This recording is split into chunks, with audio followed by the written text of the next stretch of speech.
up to all my thugs, nerds, geeks, and freaks? You're now rocking with the best of Don, Tony, Teflon. This is the Usual Suspects podcast. As always, the Usual Suspects join me, the one, the only, Phil, the Issues guy.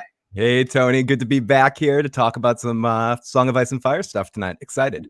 I'm excited too. And as always, Kaiser Sosa is in the building with us. Bridge 4. Are you muted, Bridge? You gotta. Sorry. I know that Sansa's a fan favorite, so I'm pretty pumped for this stream because exactly, a total fan. Everyone loves her. Everyone just loves Sansa so much. It's so much love for this one character. It's sickening how much people actually love this character. But you know, this is an interesting character. I think out of all the podcasts we've done so far, I think this probably is the hardest one to actually do. Sansa, you know, it's when her sample chapter for Winds of Winter was released. It's probably been like 12 years because she wasn't in Dance at all, right? So we didn't really have any information or anything on her at all until this came out for over 10 years, I would say, if not more. So we have a little bit of stuff we're going to talk about and everything. So let's get this pop. Let's get this pop, and then we'll introduce the people who are here with us, joining us.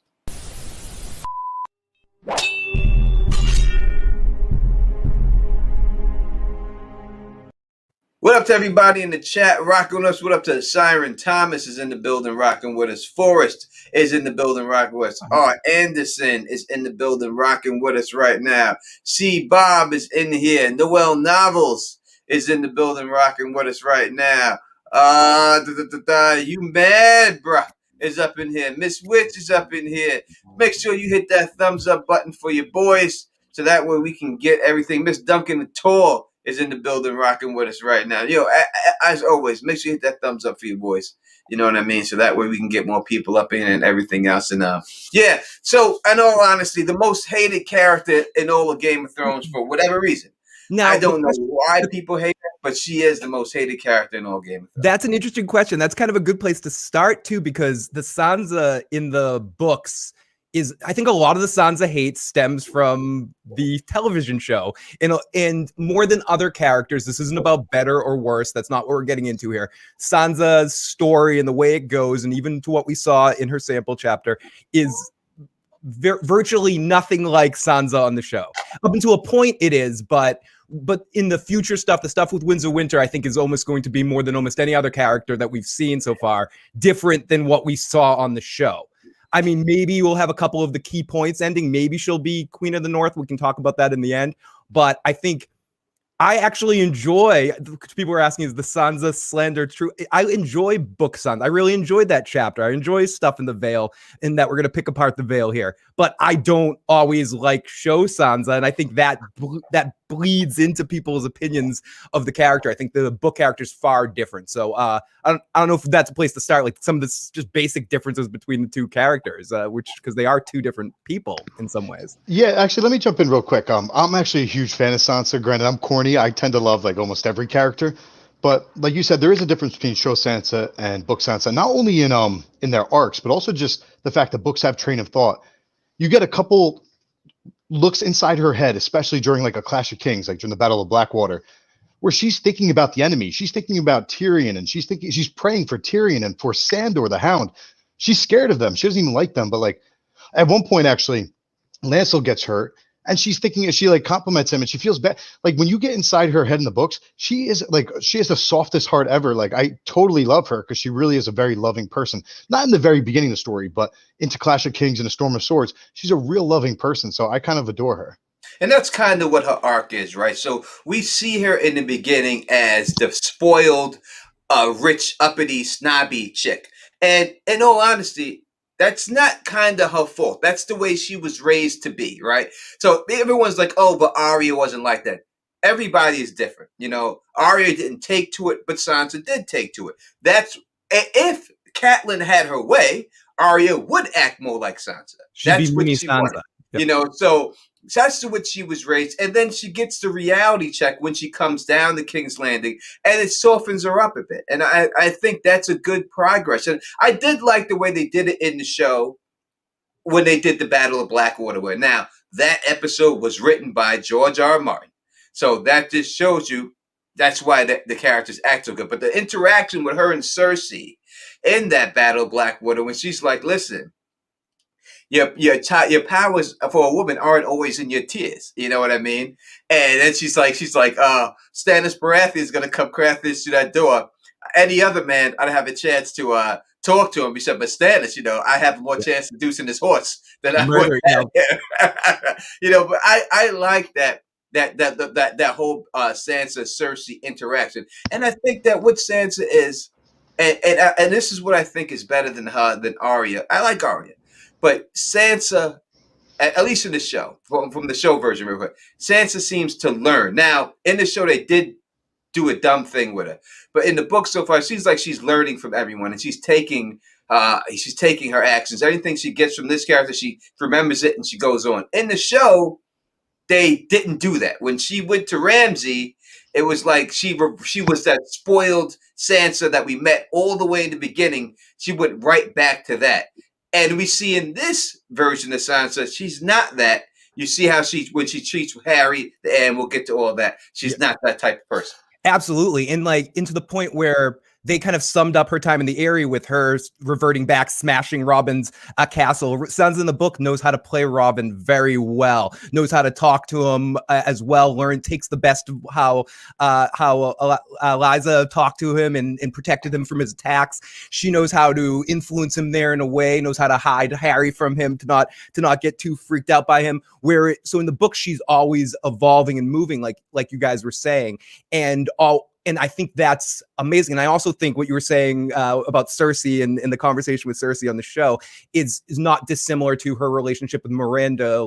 Is it Miranda later? Who's asking her about Peter Baelish's penis all the time and constantly or being jokey and kind of almost offering in a lighter way, a similar message to what Cersei was telling her in that moment as she keeps growing. And I know people are kind of expecting her to this. Bash Sansa. Well, bash television Sansa. She still shouldn't have given up her wolf. That's fucked up what she did in that situation. She should have stood with her damn family. And I'll never forgive for that show or that choice and stuff. And so I can have some good-hearted character hate. But I really am interested to see where her story goes because it's leading in this point where it's this pyramid scheme of intelligence. She's sucking all this power very, very tactfully from all of these different really intelligent players and going to come out of this as an empress in the way she skills with the powers of Littlefinger, but still having that starkness in Cat's best of Cat, best of some stuff she may have gotten from Sandor. We'll get into Sandor stuff at the end, but yeah, so I actually really am interested in from all the different, to your point of view, her personality is so different compared to some of the other characters in it. So compared to some of the point of views that we get in the books, it's great to have a Sansa chapter because it's a completely different perspective within a completely different perspective into this world. Whereas show Sansa, you see it from a wide angle lens and you go, I hate this personality. And it's the same thing over and over again. But yeah, so I think that's why for what we're talking about here, well, healthy Sansa hate's fine. Bring it in the chat. Bring it in the comment section. We'll play with it. It's good. But book Sansa is a very different character. Yeah, 100% that she is and stuff. And we see her in this chapter as Elaine, and I think that's something that we see a lot of the Stark children's doing. They're taking on different identities. She's taking on a different identity as the bastard of Littlefinger, and she's playing it well. We see this obviously go down with Arya and other Stark siblings that they all basically are all hiding at this particular time in their life. And I think it's a really good chapter. But what it starts off as when we deal with this chapter is she came up with the idea of Sweet Robin having basically his own Kingsguard. In a tournament to decide the Kingsguard to get 8 instead of 7 because he wants one more than Tommen. Yeah. And then the Brotherhood of Winged Knights is which I think is a better name than the Kingsguard. Yeah. I like that name much better than the Kingsguard. But we also see right from the beginning of the chapter when it all starts out how she is able to play him, how she has him wrapped around his finger. Bridge, how do you feel about the way Sansa's treating Sweet Robin? So, in terms of that chapter, I hadn't actually read it until I think I did that the narration that I put online. So I had put this off for years. For some reason, I just never got around to that chapter where I did and I forgot it. To me, her in that chapter, she actually grows exponentially within that chapter alone. From where she starts to those final moments where she actually starts embracing the game and she played Harry. So I'm like really proud of where she is at the end of that chapter, which is going to be her first chapter in the Winds of Winter. I don't recall specifically how she's playing Sweet Robin. In the past, I started wondering, like, all right, is she actually going to, Sweet Robin? Is someone going to kill Sweet Robin? Harry's the heir, and that'll give her title to the Vale if she marries Harry the heir, and then potentially find a way to get rid of Harry. I think now I lean towards her actually looking at him almost like a little brother or even a son. I think she's going to have Sweet Robin's back and try to do her best to protect him. I don't know if it'll work, but I think she kind of like loves him. She wants to take care of him, even though he's annoying as hell.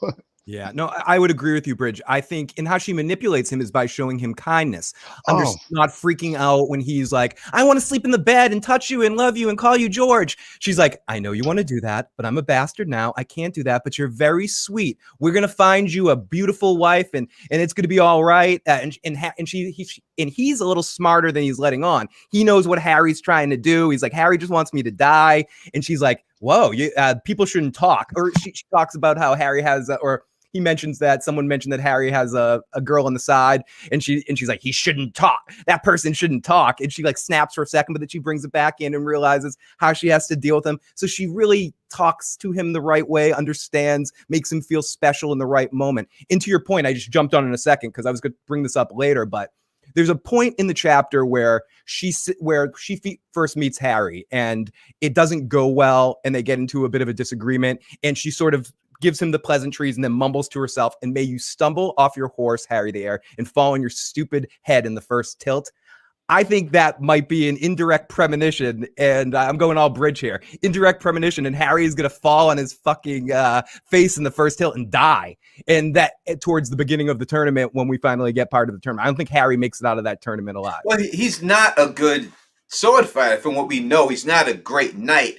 We don't know him as such. He's almost a squire or something. Yeah, we just know him as the heir. And we know that he wasn't even invited by Sweet Robin. Like Sweet Robin said specifically, why is he here? I didn't invite him. So we know that it was Littlefinger who went behind Sweet Robin's back and then invited Harry the heir there. So that is a plan. And when we see Sansa manipulates with Sweet Robin, like from the beginning when you first see her, when she's, having the snow castle, and then Sweet Robin, knocks the snow castle over and then she smacks him and everything else. You see how she went to that to all of a sudden now Sweet Robin is in love with her, as much wants to marry her, wants to be with her. So she's learned from her time being there what she has to do. And everyone, even though she's considered Littlefinger's bastard, everybody in there is on her shit. Like everybody wants to. And he tells her that, Tony. Like Littlefinger says, by the end of this tournament, every knight is going to want you. And that's what Bridge was saying, where it's her completion at the end, where she puts the plan in place. Littlefinger helps her only a little bit to sort of give her advice to push it down. And by the end, she's watching it all come together at the party where Harry is. I mean, we're getting way ahead of it in the chapter, but then where Harry is basically like, yes, I'll do anything you want. He starts off rude to her and she has him by the end of the chapter wrapped around her finger because of so she sees her whole plan come to fruition. That's part of why it's such an awesome chapter. It really is. Yeah, well, I'm sorry. Oh no, the dog agreed with us. Yeah, in the beginning, it's like he doesn't want anything to do with it. He's very stuck up. He's very conceited. You can see it as soon as he comes there. He disses her straight up, like he doesn't want anything to do with her. And she takes that and she flips that around. And Littlefinger, we could see, his plan is like he's like, listen, I got your back. I'm going to show you. I can't put you where you deserve to be because you're a bastard, but I'm going to put you right underneath the sconces. I'm going to make sure that light is glistening off your body so that when people see you, you just radiate in that corner because the whole plan is to have to get Harry in there. Now, Sweet Robin seems to be sickly, and he seems like he's going to, maybe somehow have to get taken in order. So Sansa has to take the van. I think that's how it has to. We have part of that in the show, kind of. They didn't do it that way because obviously they gave Sansa a whole different storyline in the show. In the show, they gave her the storyline where she was basically Ramsay's bride. They're not doing anything like that, right? They already have that person in the books. Who is that? Who's the fake Sansa who's heading up to the wall and stuff? But they gave Sophie Turner that whole situation and her getting raped and everything else like that. They did that there with her. So we didn't get to see that development that she had, or they undeveloped her in the show too much for me, from what she had learned and what we see in the books. Yeah. And to what the point with Sweet Robin, she did know he was sickly, but she also at this point in time, as she's manipulating Sweet Robin, she thinks like she felt alive again for the first time since her father, Lord Eddard Stark, died. So she particularly she's starting to feel really good about herself at the beginning. For the first time in her life in a long time, she's starting to get her shit together and figure out what she's doing. And I like to see it. It's a very sort of like watching all the pieces, like the 80s montage of Littlefinger stuff to get her ready to be the Rambo of this particular of the Vale by the end of this story. Because I agree, I think somehow she ends up in control of the Vale when this is all said and done, and maybe even Littlefinger's out the moon door. Who knows how Littlefinger gets handled in the it wouldn't surprise me if it's the student beats the master, but in a smarter way than just Littlefinger turns into an idiot in Winterfell. Like it could just be like at some point she's going to turn, because she definitely harbors a lot of love and protection to Littlefinger. And I guess we can talk about her relationship. Do you guys think what would take for this Sansa, book Sansa, to betray or go against Littlefinger? Will that ever happen, or will that happen in Winds of Winter? Will her and Littlefinger split up? Bridge, do you think their relationship will be damaged through Winds of Winter? I actually think she'll. It depends on how far Winds of Winter gets. I now think that because there's that whole Ghost of the High Heart prophecy of Sansa slaying a giant in a castle of snow. Personally, I believe if you look at all of Ghost of High Heart's prophecies, it's about like Balon Greyjoy's death, Joffrey's death, Catelyn's death, Robb Stark's death. It's about huge things, about huge deaths. So I doubt that the prophecy relates to Sweet Robin being the giant in the castle of snow that she built. Sansa's been thinking about, like dreaming about like her childhood up north. She built a castle of Winterfell. I do think she'll take him down in the castle of snow. Now the Eyrie is like made out of fine white stone, but they've already left the Eyrie. They've come down from the Eyrie. They're at the gates of the moon. So personally, I think that she continues playing him until she actually makes it up to Winterfell. I think she'll take him down in Winterfell. Real quick though, I just want to throw this out there. Shadrich the Mouse. I'm not going to pretend to be like an expert on his storyline, but he sort of like he met up with Brienne at some point. I haven't read that chapter in a while. He knows that Brienne's looking for Sansa. And now all of a sudden he's in the mountains of the moon, or he's at the gates of the moon, and Sansa's there, right? So if he figures out that that is Sansa, he seems to possibly be working for Varys. He even mentions to Sansa about like talking about like dragons or something. Like basically he can be bought out. So like technically right now he'd be trying to get like Sansa for Varys, but he could easily be bought out by anyone else, by Littlefinger or someone else. But what I feel like he might do something very, very shady. Like he could be paid off to like kill Sweet Robin, for example. Yeah, I think Sweet Robin, though that he lasted in the show the whole series, I think he's playing a different role because you needed him to bring in the show, to bring the Knights of the Vale to win the Battle of the Bastards, right? We don't need him to play that part in the books. If Sansa takes the Vale, then she can send the Knights herself up there, right? And basically they had that because, she's the one who had that. Like, she didn't tell Jon during the Battle of the Bastards. She had that in her back pocket. And she didn't trust Jon enough to tell him, hey, I got extra knights for you. Because she knew that Jon would do something stupid. Because she says right in the show, she's like, listen, Ramsay's going to try to goat you. I know him. Blah, blah, blah, blah. And Jon falls right for it. And he's like, oh, Rickon. She's like, oh, Rickon. He's like, Rickon's a dead man. All right, let's get that out of your head right now of saving Rickon. He's a dead man. He's done. There's no saving him. He has to go. But Jon, being stupid, runs right out there, risks his whole life and everything else, and basically almost, gets his whole. They lose that battle if it isn't for Sansa holding that in the back pocket. You know what I mean? So I don't think they need Sweet Robin for that. So I think that it's either Sansa has to take the Vale either by marrying Sweet Robin or marrying Harry the Heir. Exactly. So one of them has to go. Both of them can't live. And But I'd rather see Harry die, in all honesty. But I don't know. I don't know if he's going to die. And I think it may be Sweet Robin. So let me just take a tangent. I'm not going to directly go into the Sansa plot, but I just want to throw this out there. So upon rereading all those chapters lately, on the one hand, I'm pretty sure Sir Luther Brune was one of the guys that like shot Sir Dantos Hollard when Dantos brought Sansa onto the boat and they escaped King's Landing. I'm pretty sure it was Luther Brune and his men that shot him with the crossbow. So that's not that cool because he's basically working for Littlefinger. But Luther Brune comes to Sansa's defense a couple times and like that in the Winds of Winter chapter. He seems like an all right dude. And I kind of love Maya Stone. She's one of my favorite girls in the story. I kind of have a huge crush on her. And I kind of would love to see those two end up with the Vale. So, no offense to Sweet Robin. I wouldn't mind him getting got because I expect Sansa to eventually get up north. And then I'd like Maya Stone and Luther Brune to have the Vale at the end of the day.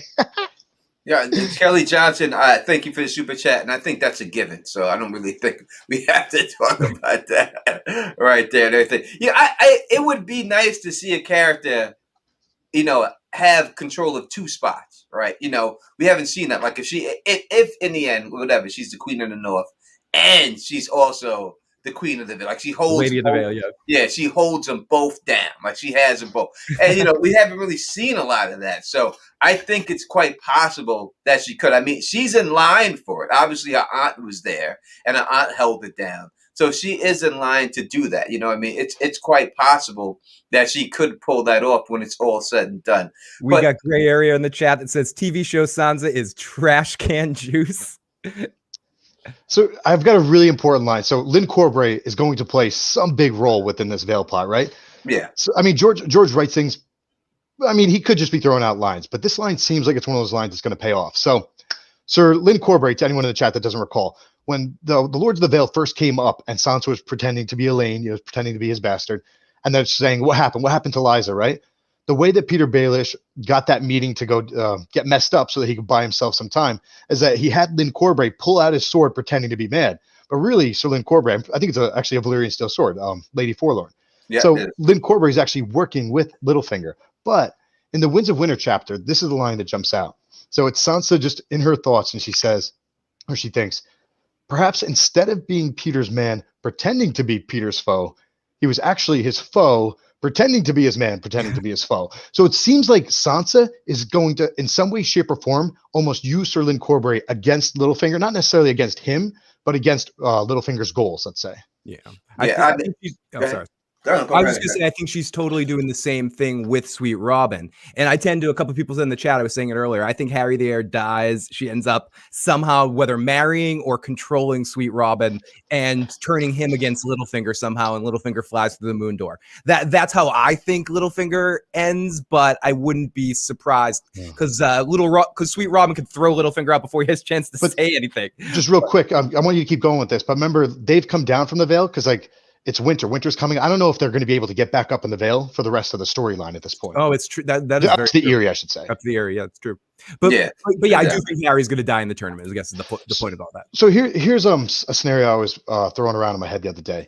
So it's like, obviously you could have someone like Shadrick, like let's say Sansa marries Harry the Heir, and then someone in the chat, I think it was no to the fourth power, was saying, ultimately Sansa marries Harry. They kill Sweet Robin gets offed. He gets killed.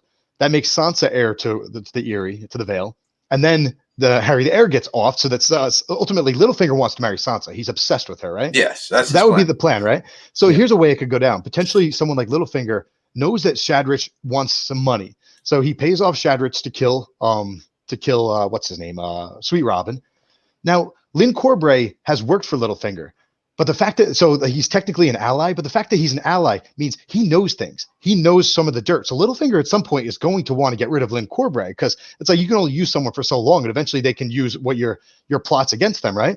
So I feel like in a way potentially he may have Shadrich murder Sweet Robin and then blame it on Sir Lynn Corbray. Like let's say, and this is all going forward, like they might be like his Kingsguard. So then you could say like, oh, these are the only two with him at the time, and then blame it on Lynn Corbray, who then has to do a duel, and he ends up doing like a sort of a champions duel because you can't if you didn't prove it, you get the right to like fight for it. Yeah. And then let's say Sansa then, because Sansa's a wizard, she's now like, ooh, I've got the Vale. And I'm with Harry though, so I know a way to get Harry off, and it'll be my veil. Is that like because Harry seems like he's totally fallen for her. Harry, you have to fight for my honor. He killed my whatever it is, my nephew, whatever their fake relationship is with Sweet Robin. He killed him, and I love Sweet Robin, so you have to fight Sir Lyn Corbray, knowing that Sir Lyn Corbray is going to defeat Harry the Heir in not Mortal Kombat, single combat, whatever. Yeah, Mortal I mean Kombat that's a great theory. I do think that would be a great and fitting outline, and it would show how Sansa's development if they do that. And when you look at Littlefinger, you could see his whole scheme, how it all came to. And what he's using gifts in the end, right? So you see, and I made this video. Yeah. I made this video like I don't know, like probably when I first started about the tapestries. And how Littlefinger snatched the tapestry. So he goes and he grabs the tapestries from from King's Landing. He gets them delivered to him, and everyone was like, "Oh, why did he take these tapestries? They don't mean anything." I always thought that they were very important. They wouldn't have mentioned that in the books if it wasn't important. And it turns out that he used this to bribe Nestor Royce. Right? He gives them to Royce, and Royce is so enamored by them, because he just likes to brag to anyone who comes around that these were the same tapestries that Robert Baratheon held in it, and they were owned by a king. And then he has a tournament. So he does exactly what they did with the tourney of Harrenhal. And he gives out all these gifts to everybody. Everyone gets it. All the women get gold this, and the men get all these things. So he bribes all these people with all that money. And then at the same time, he's been locking down all the food grain. He's taken all the grain and he stored all the grain. So now everybody has to come to him. That grain will be worth so much money when winter comes. It'll be worth 15 times more than what it's worth right now, because people will need food. They'll all have to come to him. So Littlefinger's setting himself up to be like, I would say, like the Don, right? He's not a king. He's more like the Don, like Tony Teflon, right? He's more like that. Like, oh, you need a favor from me. You want some of my grain? Just come to me. I can give you some of that. But it's going to cost you. When I need a favor, I'm going to call on you. That's what he's really setting himself up. So people look at him, people come to him, and he becomes, because he doesn't really have that respect. You know what I mean? People don't really respect him. They like his money and everything, but they don't have. By doing this, they have to start respecting. He's building the respect in all of those situations. A couple of interesting comments in the good comments. JR says, does anyone think Miranda Royce might actually be more trustworthy to Sansa than Littlefinger claims? There are hints in A Feast of Crows that she doesn't like Littlefinger and might be looking out for Sansa. And I definitely think there is something to that. I've mentioned earlier how Miranda's always talking about so how big is Littlefinger's Littlefinger? I think she's trying to show Sansa in those moments that she's not drinking the Kool-Aid 100%. That she's sort of more on Sansa's side. So I do agree with that, Jay. I don't know if you guys have any thoughts. Yeah, so two things with Miranda. This didn't click until I think after the show, or maybe in the last season, is that the same name as the Miranda that's up in so Sansa is an amalgamation character in the show, right? They combined Sansa with Jane Poole. So then you have that Miranda in the show version who sort of has that really jealous towards Sansa in the show version because Sansa's with Ramsay. So they may have nothing to do with each other because it's a completely different character. It's a girl who likes Ramsay. However, the fact that they use the same name makes me wonder if it's an amalgamation of actually Miranda from the books, because basically Sansa's being promised to Harry the Heir. She's Littlefinger's work. Miranda wants Harry the Heir, right? Yes. So even though she's bonding with Sansa, they kind of get along. They're pretty funny. Behind the scenes, she might be really, really jealous. And on top of that, correct me if I'm wrong, I think it says that Miranda had been doing banquets and balls and feasts and stuff, right? So I one of my favorite series. This won't spoil anything, but in the series called Mistborn, it's one of my favorite. There are a lot of highborns have balls and stuff, and so a lot of people are at the balls just doing their I'd be there just oh my god, look how cute she is, and dancing and getting drunk. But the people who want to make moves, when these balls come together, they're talking on the side in the side room, and they're making moves at these, like the tourney at Harrenhal, right? It wasn't just a tourney; it was because people were trying to make moves. So it seems like Miranda, we haven't seen what she's really up to and what she's really striving for. So whether she goes against Littlefinger or Sansa, she's going to be making moves in some way, shape, or form. And to jump on that from a meaning, when you kept saying balls, I obviously had the double meaning, but balls also means she has balls. And either way, she's going to be making a move. at one of these balls. Like she's not meaning to go off that, but it's true. And I also want to be fair to the other point of it, and it's kind of what Bridge might have been hinting at too, that Jackie says, I think that Miranda's trying to expose Sansa as a Stark. Do you guys think, and that's been posed in the chat a little bit, do you guys think Sansa will be exposed as a Stark by the end of Winds of Winter? Tony? I think that could only help her in the end. Let me take the super chat. Jenna F says, thank you very much. Says he wishes he could be you. I appreciate you there. I appreciate that. I agree 100%. I think it only helps her if she is. In the end, when the cloak does come down, when the hair gets washed and the red hair comes out and everything else, it's going to be a bigger moment. And that's where I have problems, with the show a little bit, even though we're dealing with this in Winds. They did that moment in the show, and then they didn't follow up on it. Like, you see her come down the steps in her like Maleficent black dress, and she's like, and she's like, "Oh, take me to the north, take me back home." And then all of a sudden, she doesn't do what we see her doing in the book. We don't see her wrapping, Ramsay around her finger at all. We just see her fall right back into early Sansa, pompous and everything else, and then she gets abused and everything else from it. So I just don't know why they would do that. That hurt her character development. Now, as for Sansa in the books, I don't think George would do that. So I think when that moment does happen, like it did happen, I think it's going to happen for a benefit for her. Yeah. I think maybe someone will think, because no one's going to look down on her if they find out that she's Sansa Stark. That's just going to make her more desirable, because they're going to start looking and say, listen, she's the heir of Winterfell now on top of this. So it's just going to make people want her even more when that comes out. I think Littlefinger knows that kind of. That's why he wants to keep that locked up for now, and using the excuse that, hey, she's wanted right now, so we have to keep you locked down. But I think he knows that if everyone knew she was Sansa Stark, that she would even be, and she's as beautiful as she is. They would look at the way they treat Val too. Any beautiful woman, the way they treat Val the Wildling. All these guys head over heels for Val. They don't care that she's a wildling. They just want they want to take her right then. So you put that title on top of those looks, and she becomes even 1,000 times better looking than she is. So I think when the reveal does happen, whether they try to expose her, it's only going to benefit her in the end. Interesting comment or question. I'm not sure about this, but I don't know if Bridge or you or Tony have a take on this. Septa Secret says, I may have missed it if you guys talked about Sansa's shoe that fell down to where Royce's where Liza's body was, like down at the bottom of the moon door. Does any of you guys have any take on that question? I would have to look for it. So please write in the chat, Septa Shayna's Secrets. I'm guessing that it's something like, I don't remember this at all, but I'm guessing probably in the Liza incident, maybe Sansa's shoe fell down there. Oh. How would that tie in? Because I don't know if it's directly tying into the conversation we're having about like exposing Sansa for Sansa, like how that shoe per se could do that. Is it some Cinderella shit? Like they're going to find her body and find Sansa's shoe next to it and say, hey, that's your shoe. If the shoe doesn't fit, you must quit. The shoe doesn't fit. Like, listen, the person whose shoe is it had to do it. How'd that shoe get right next to it? And they're gonna go around taking people's shoes and trying them on.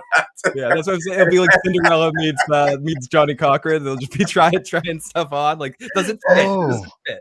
So, but I guess though is that the fact that so if Miranda finds a shoe laying there near Liza's body, it's like, wait a second, what actually happened here? Like, why was the girl's shoe involved? You guys have been painting us a picture about Moon Boy, Marillion pushing her, right? So it's like we have now a girl's shoe. How did that come into play, if at all? You could play that off, be like, oh, the shoe fell a different time. But listen, let's go on. What's left of her body from falling all the way down there?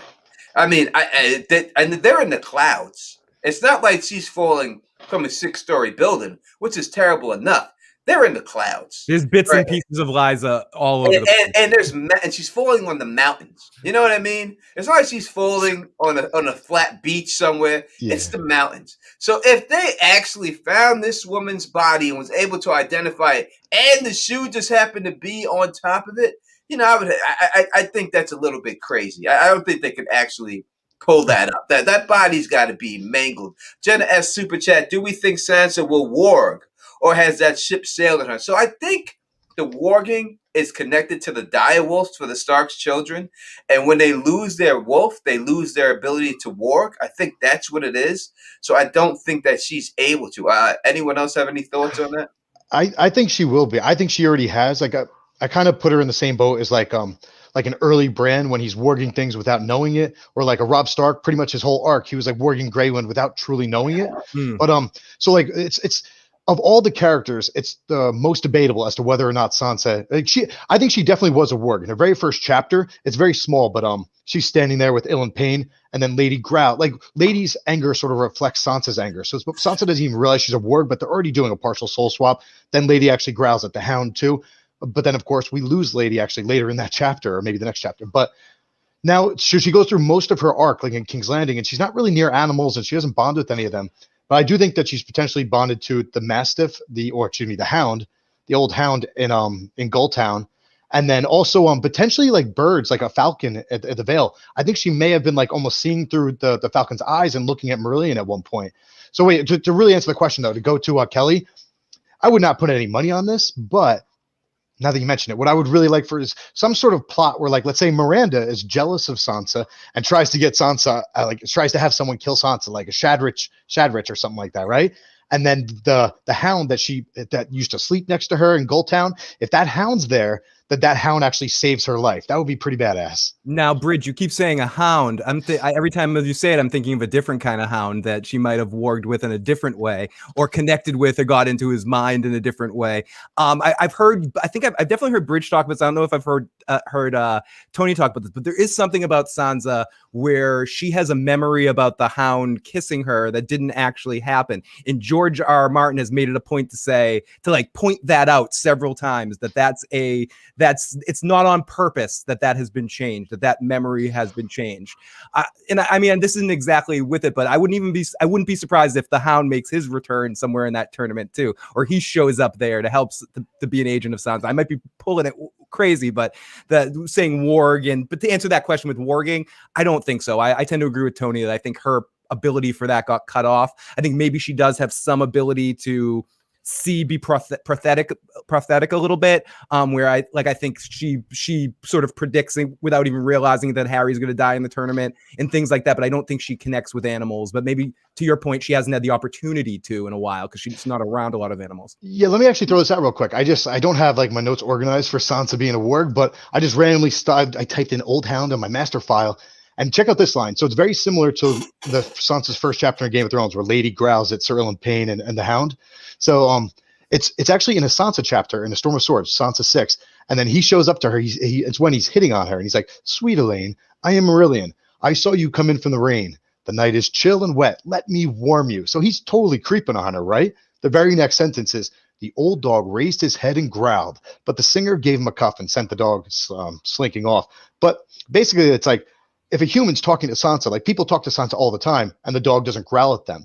The fact that like he's talking to her in a creepy way, he's not like yelling at her, but he's saying creepy things to her. So as a human, she's probably putting up her guard, and then her like subconscious link in my interpretation, her subconscious link with that dog is what makes the dog growl at Marillion. So I do think that she's a hound. All right, so you can take that two ways. I think that it could go down the way you're saying. Obviously, that could be the way, but we could also see in real life that, if dogs have the ability to sense shit, right?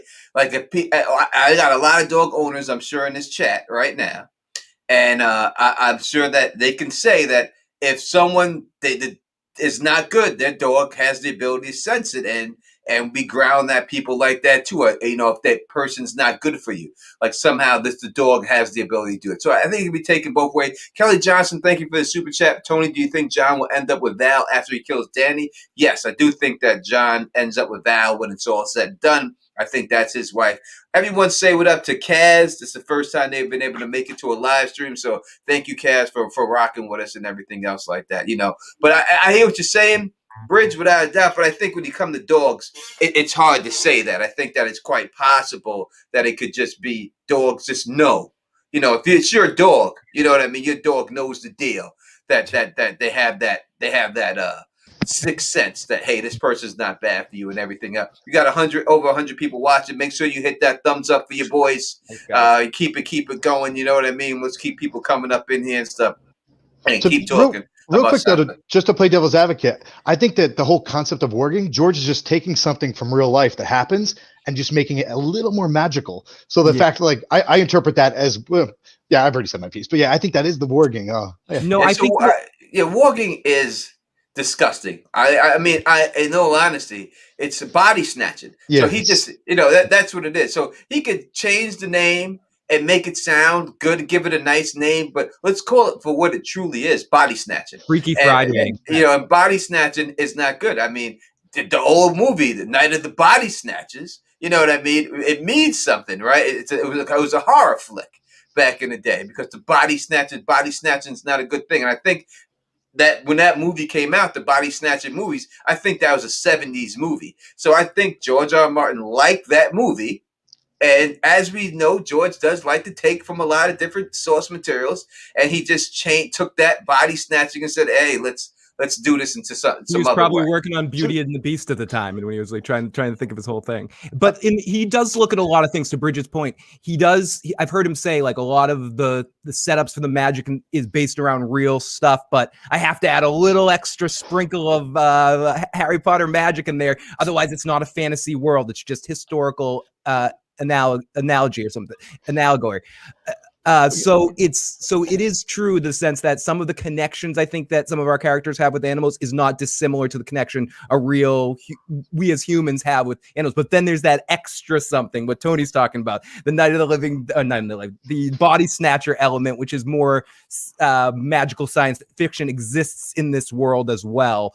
And I think that's his goal was to take those two things and sandwich them together. You said the first invasion of the body snatchers in the 50s when it came. Did it come out that early, the 50s? I know it's a black and white movie that I remember, but I didn't know it came out in the 50s. Really? Whoa. So I jump in real quick at the wargame. We're drifting a little bit, but just real quick, I find this very interesting, and I just jumped in my head. So someone like Varamir, he specifically, like, when he wargs multiple animals and he takes them over, I think there's a line, something like when he's in that bear that he wargs, the bear does not want him in his head. So, like, that's a battle, and that's like so I totally dig your point of, like, generally high level, like, a lot of warging, it's just a form of slavery, just like dragon bonding.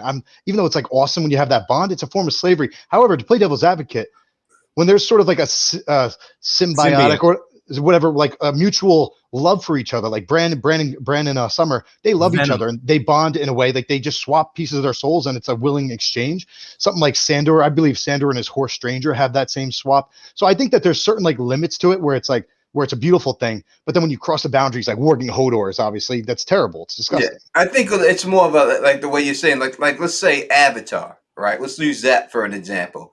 When they get on those winged creatures, they're not exactly dragons. We don't know what they are, but they, like, connect their hair to their hair, right? Perfect like that example. That's like a bonding thing. Like, you're not overtaking them. You're putting your hair in their hair. They're accepting the hair, and then you're flying around with them so you can communicate. I think that is the acceptable route.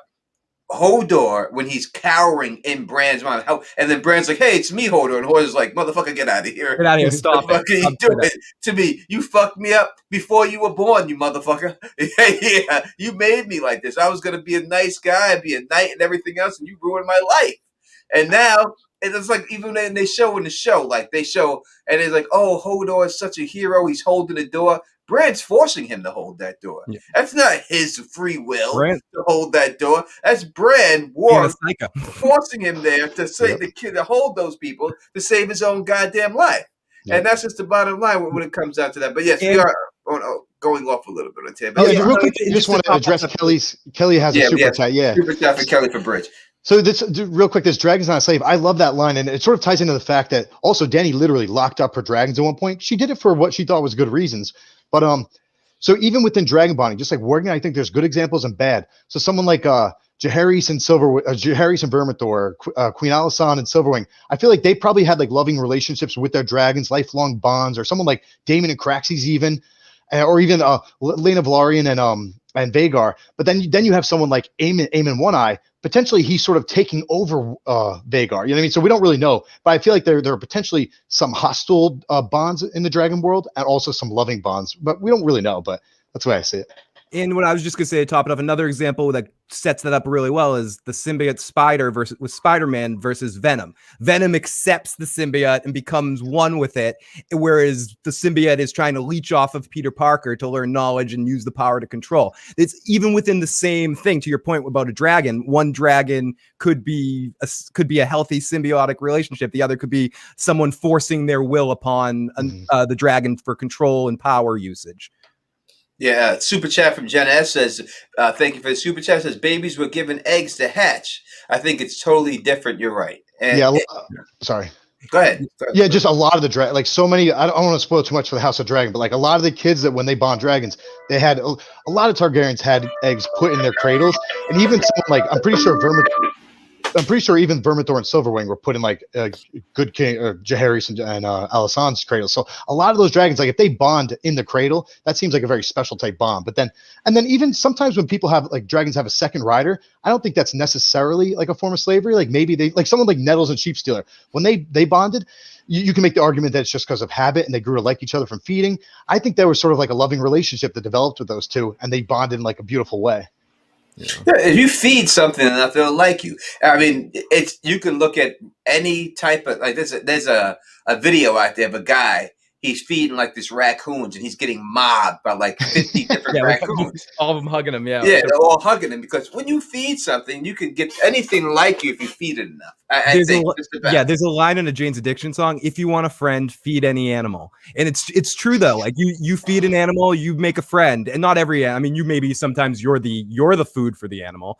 But to bring it back a little bit to Sansa. Oh no, don't be like we can't talk about Sansa for 2 hours for an hour and a half. It's like we need to fill in the spots for this stuff. And this stuff's fun, you know. Like we want the chat to lead us in directions. We have our topics, but we don't mind going a little off topic for fun. Game of Thrones. Ooh, real quick before we go, I just want to give a shout out to Lord Corlys Whitefire. Said Hugh the Hammer definitely took over Vermithor. So that's a great example of like, personally, I believe that like part of Vermithor's previous rider's soul still lived on in Vermithor, but Hugh the Hammer he just wasn't a nice guy. So the way I see that relationship is Hugh the Hammer just like sort of enslaving that dragon. Great point. I love Hugh the Hammer. Actually, that's one of my favorite characters in the really. Yeah, I love Hugh the Hammer. But Jen has super chat saying, tell that to my cat. I was going to say about the cat. Yeah, about the cat thing. Unlike dogs that do that, cats tend to find the biggest assholes in the world. They're like, I love you anyways. You know, cats like the evil fuckers.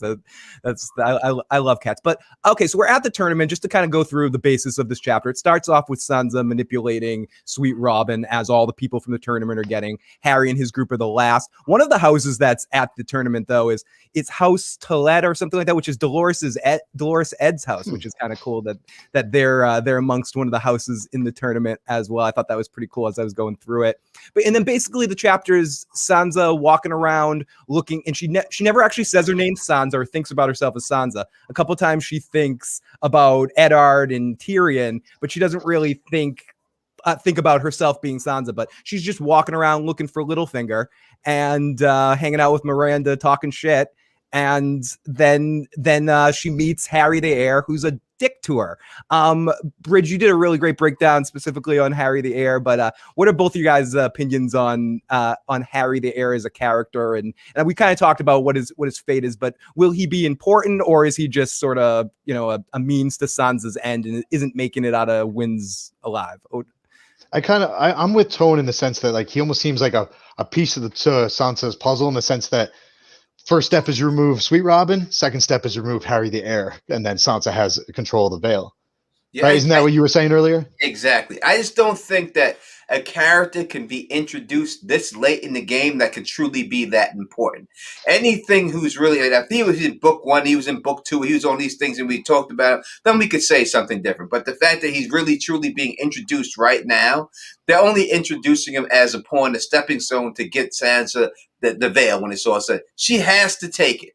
She needs it. Now, whether we tie that into what we've seen, the Battle of the Bastards, which I don't believe there is a Battle of the Bastards, because I think that's Stannis' battle, right? So somehow her having that could be a way to help win back Winterfell. that she's actually going to be the person to do something to help win back Winterfell in the end, like basically she did in the show. But it'll be something else. Stannis will be somewhat maybe defeated or something outside, and then she's able to do that, help it out. But it would have to go some, but there has to be a reason for her to have that place. And I think when it comes down to it, that place is supposed to be the most impenetrable fortress, and it is, right? It has the bloody gate, and then it has the path. What's that path called? The path that's right there. It's called the I know the path is called, so I can't think of it right off the top of my head right now. But the path is called something. I forgot. I can't remember. It's disgusting that I can't remember what the name of the path is there. But I think in the end, it may come down to a point where Winterfell does get overrun by the White Walkers. Like the Night's King and them take Winterfell, and they all have to go to Sansa's second spot, which would be up there. And that could be where they all have to hide out, because that's the only safe place for them to be, is up there. So I think that, to me, that was what her importance is to taking this place. She has to have places for these people to stay, to bring her northern people to hide out, and that's where they'll be able to hide out up there. Our first timer asks, "Is it Path of the Moon, Tony?" Yeah, it's the Path of the Moon. I don't recall a specific name to the. I thought it was like the stairs, like a woman, like a woman's body part or something like that. It was like something. There's something called like it's not Eliza's. It's like Alyssa's Tears is a different mountain where water drops off, but it never, because it's so high, the water never hits the ground. It like turns to mist. I'll look it up. I'll look it up as we read the super chat. This is super chat again. Bridge. I like your Winds of Winter audio narrations, but it's try to say dragons are slaves again, and I'm gonna what?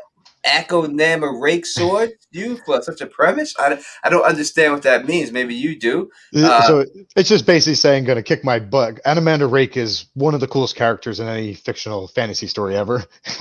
Animander Rake has a really big sword. Oh, okay. The biggest sword I've ever seen in the fictional character is Cloud from Final Fantasy. Yep. That is a big sword. It's like a giant hammer. It's just like that's huge. That Buster sword is huge right there.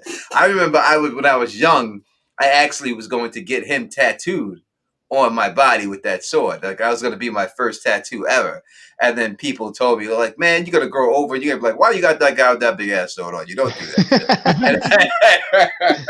And I was like, you know what? You're right. This is just a thing that a phase I'm going through and stuff. I remember that's the same time my friend he got Scarface tattooed on him and stuff. He got that Tony's tattoo. I think it's interesting, though, that Harry comes in there with an attitude about going there. Everyone, his whole family respects to Sansa, pays respect to her. Harry comes in there like, I don't have time for Littlefinger's bastard. So he's going in there for the point whether Littlefinger is going to try to work with him or use him as a tool. It's interesting to me that Harry thinks automatically people are starting to get on to Littlefinger.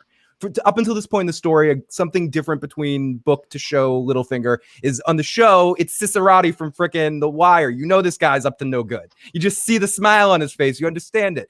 Book Littlefinger it takes a while for people to start to catch up with what he's doing. And I think Harry does inherently not trust him, and he thinks he's trying to distract him with the bastard. But I think once Littlefinger's student Sansa gets her hands into Harry, it doesn't really matter. He's drinking the Kool-Aid and he's completely forgetting what's going on in that moment.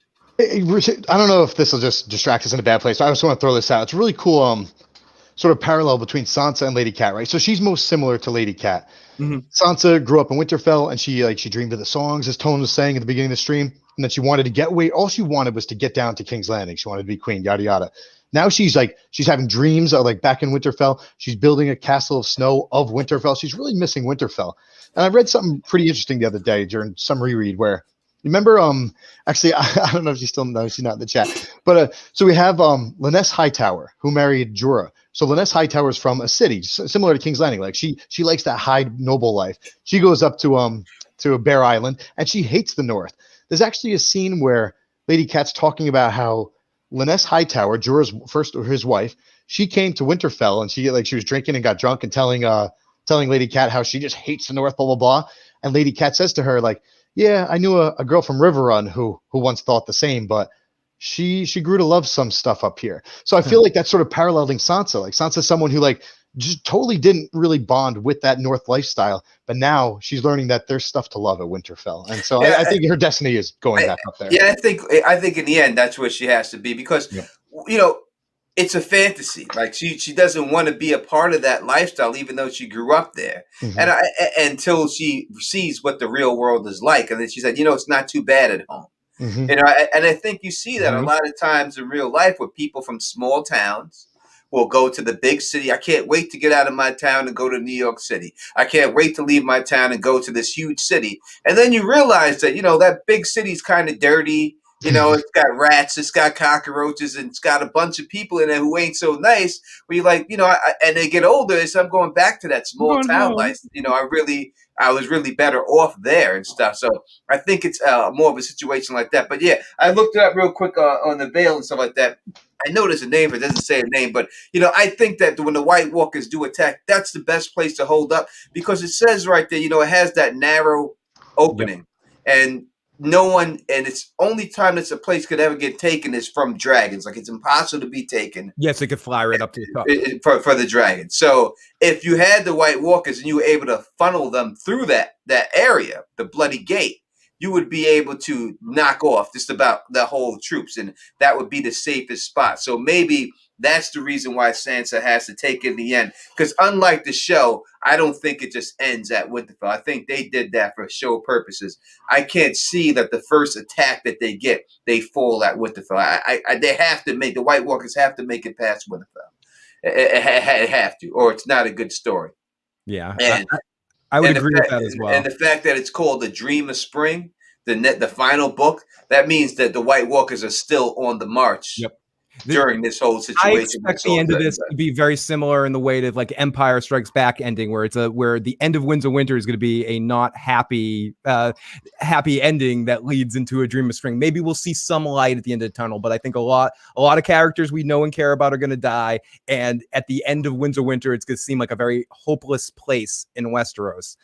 So that's how I tend to think about it, I want to be more positive about it. But just to finish off with Harry, he does look every bit a prince or every bit beautiful, as she says. But she also remarks that Joffrey's beautiful too, and he was a freaking psycho, and Tyrion was the ugliest one, and he's a good guy. So he acts really rude to her, and then through the Littlefinger manipulation and her advice, she basically turns him through the end of turns him at the end. I mean, there's a lot more we could talk about Sansa in the chapter, but that's basically the sum up of what happens in that chapter.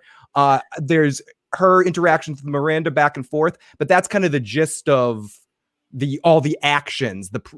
We learn about the tournament, we learn about what Robin's situation is, and we learn about Sansa trying, basically actually getting Harry. Yeah, everything else would be right out. So let me get these super chats done before we go on to after what we learned in that chapter. Kelly Johnson, she's asking me, but Bridge, I think you're probably an expert on this too. We did the who's the best fighter in Game of Thrones thing before and asked and answer. Check that out. It was a good talk. Me and Bridget that. Who's deadlier, Lynn Corbray or Dark Sister? So they both, one has a Valyrian steel sword, the other has the other one has well, he doesn't have it yet. We don't know. He's supposed to get Dawn, right? We suspect that he's going to end up. So let's just say Darkstar does have Dawn. Who do you think, Lynn Corbray or Dark? Who would you go with, Bridge? Yeah, so I think this is a similar question. Like George R. Martin on that old MTV interview, which you can't find anymore, said like, who's better, Barristan the Bold or Dane? And he said it's a coin flip unless Dane has the sword Dawn, because it's just better. So hypothetically, what George R. Martin was saying is if Barristan had an equal sword, like maybe Valyrian steel versus Dawn, they'd be a coin flip. And that's sort of the way I see these two guys. I don't see them as like, let's say we have a top 5-tier fighter thing. I wouldn't say that they're tier 1 fighters. They're potentially tier 2 fighters that are they're equal. However, currently Lynn Corbray is the only one who has a Valyrian steel sword. If Darkstar I think it's a coin flip. If Darkstar has Dawn, it would just be a great fight. I think people are more enamored with Darkstar because of his looks. You think so? Than anything. I think that's why people like him. I think he's like Boba Fett. Like Boba Fett wasn't supposed to be anything in Star Wars. He's supposed to just be a secondary character, but people fell in love with him, so they had to give him more. I mean, he gets taken out by the Sarlacc really fast. for a reason. They didn't Lucas expect admitted him to do later that. that if he knew he was going to be such a big character, they would have given him so much more, but they had no clue. Yeah, Like, people just fell in love with him, and I think that's the same thing with Darkstar. So I'm with Lynn Corbray all Okay. day on that one myself. Jen S says, "Thank you for the super chat." Sansa is the mindset of the grass is always greener. I think I don't know. I think in the beginning we could say that, but I think she Mhm. does change her mind. And she has another super chat here says, "Punic victory, if anything." Thank you. Oh, Go ahead. to Jenna's point, to her second question with that is, I see that she does look on the other side, but the sunny side of life, so to speak. But I think what's important here, and kind of what we're getting through this chapter with Sansa, is she's learning though. And this is the difference between the show versus the book Sansa, which is really important. That in the kind of we're hammering that in, because it's true that like this character that we're talking about tonight actually learns to be more careful right in that moment when she meets Harry. As I said, she thinks he's beautiful, she thinks he's good, but then she thinks to herself, you know what? I thought this way about Joffrey once. He's probably not Joffrey, but I need to hold my horses and be more tactical in this particular situation. So I think that's her natural nature, is to be like that. But I think with all the time she spent around Cersei, around Littlefinger, around some other people that have sort of engaged her more in the fucked up things in life, she's more careful with her selection and doesn't always look in the positive side of things. And I think that's a growth in her. So not a growth on her, but like a growth within her. Yeah, I think there's actually I could be mistaken, but I think she's actually coming to the point. Like, first of all, Liza admitted what really happened in terms of Jon Arryn. So Sansa, I'm pretty sure Sansa knows at least that. She doesn't know about the dagger, if Littlefinger was even behind the dagger in the book version of the story, which he may or may not have been. But Sansa, at one point in these, either in the Feast of Crows chapters or in the Winds of Winter chapter, thinks to herself how she's like, wait a second, like, yeah, Littlefinger got me out of King's Landing, but he did it for himself. She's like, she remembers Sandor saved her from the mob in King's Landing, and even like Tyrion had her back. So she's thinking of people who actually cared for her, and she realizes at this point that Littlefinger's just out for Littlefinger, and she knows that he wants her. So at some point, she is definitely going to turn. Oh, there's one thing that has to pay off. So obviously, she's learned the game from several people. Like, she's learned different forms of the game from Cersei. She's learned different forms of the game from like Olenna Tyrell, and now Littlefinger's literally teaching her how to play the game. And one line that stands out is that he says, sometimes you have to make moves that are just don't make any sense at all, or moves that will even seem like they work against you. Yep. So in some way, shape, or form, I think that'll play out. Yeah, I think when you deal with, women in general, and I'm talking to all you women in the chat too right now, Gray Area, Alicia, all Direwolf City in the chat, I'm talking to all y'all and everything else, all you women out there, every one of you, Jackie C, everybody out there, every woman we see in it, Mara, all my peoples up in this mall, all you women. That's it. Siren Thomas, all y'all. I don't want to leave nobody out, but all y'all, you know who I'm talking about.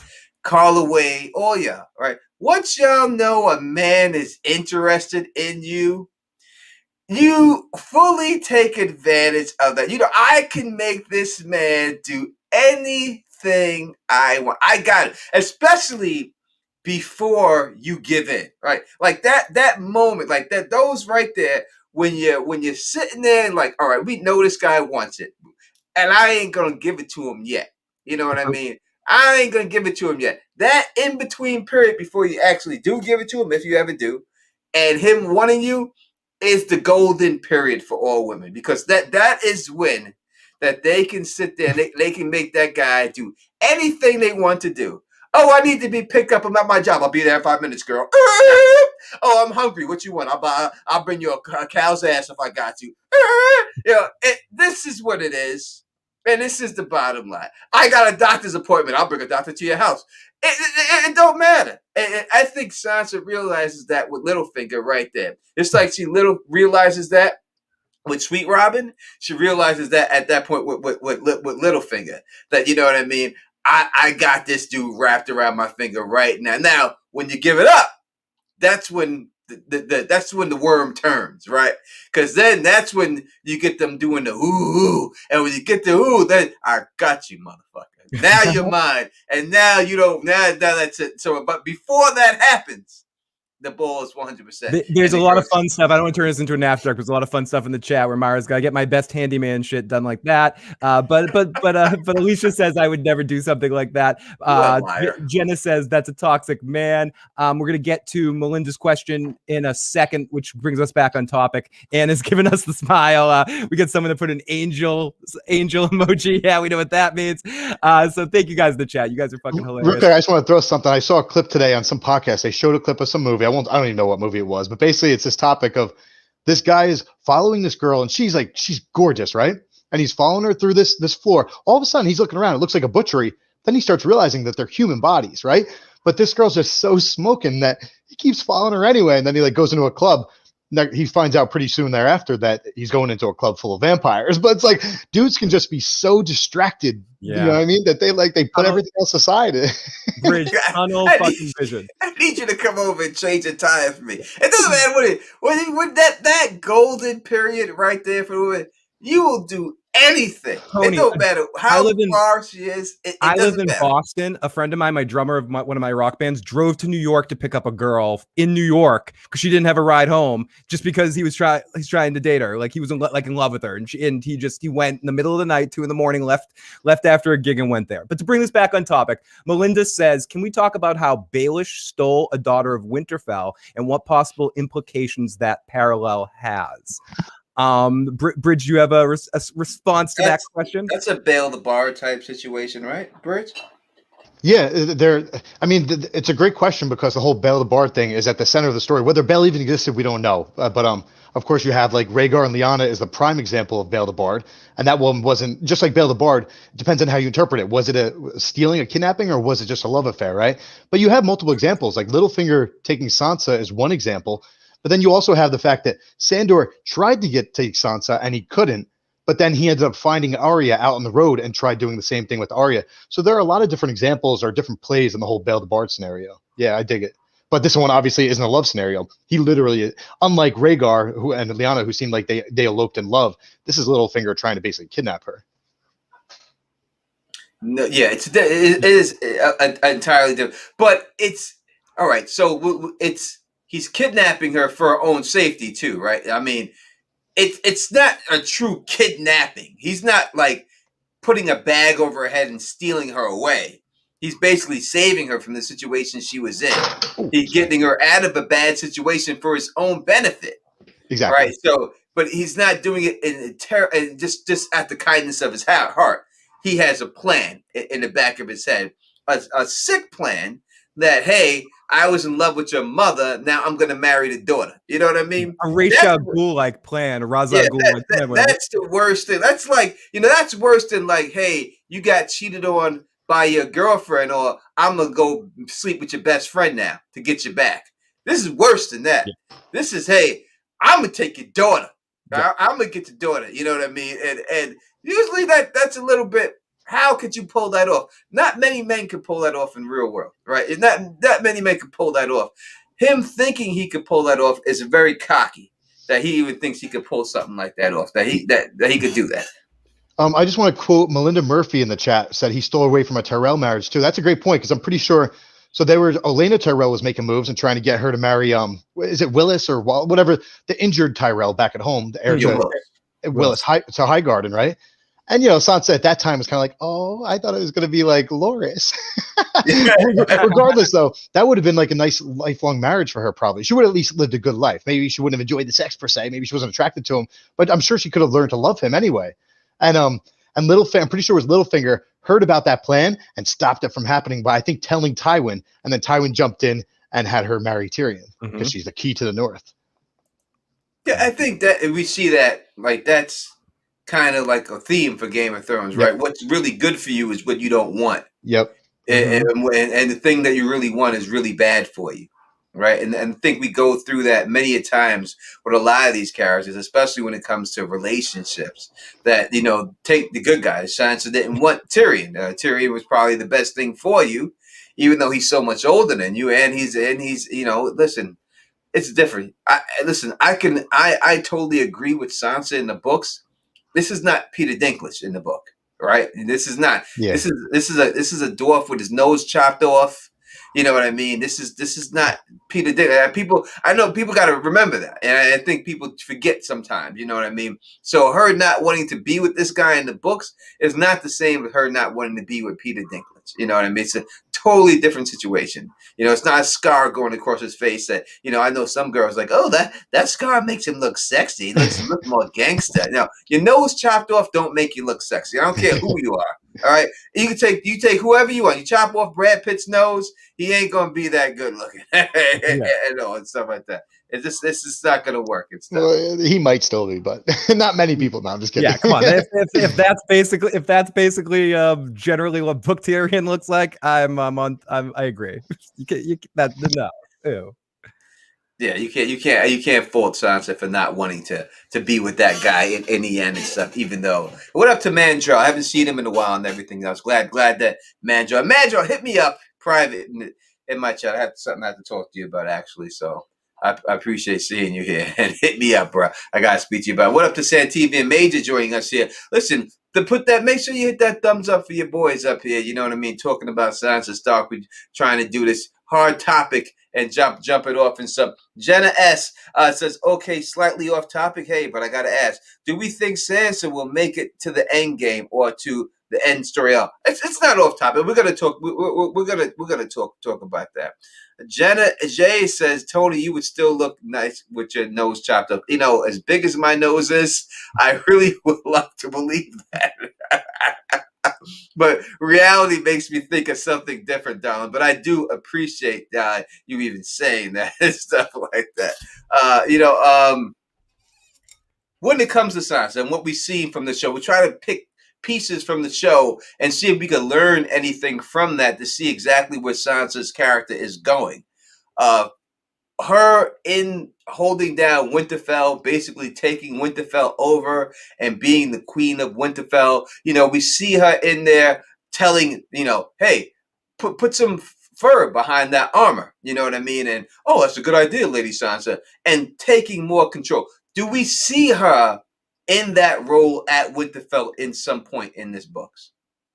Yeah, I'll answer real quick. Is that I didn't think of it would go down this way until recent. Well, not really, within like the last year, because one of the big changes from the books and the show is that Gendry is an amalgamation of Gendry and Edric Storm, right? Yes. Mm-hmm. So in the show, and then the show also left out the fact that like when Arya's like, I don't, that's not me. In the books, it's not that she doesn't want to be Lord of a castle. It's that she doesn't want to be some man's woman. She's like, can I be Lord of a castle? So I in the past used to think that Winterfell was going to be Arya's with Gendry. Edric Storm would have Storm's End, right? So, but they had to go a different route with that because of the whole combining Edric and Gendry in the show. However, I no longer think that. I now think that Arya actually will do some sort of like sailing west of west, but with Gendry. Sansa will be Queen of the North. She'll have Winterfell, and I think Edric Storm will have Storm's End. Yeah, I tend to think similar that Sansa does end up in a similar position. Maybe I'm like a romantic, and you know I want her to end up with Sandor. Ooh, sorry. Oh, that's okay, Bridge. I'm swinging it back. I think in the books, Sansa may fall in love. I'm just hoping for this. They have to have some time together. I don't want them just to fall in love or be forced together. I could see her falling in love with one of the nicest people in the story, which is Podrick Payne. I think he'll be knighted, and it'll just be a really interesting tie back to like one of the first people she was ever scared of was not his uncle, but like his like second uncle, whatever it is, was Sir Ilan Payne.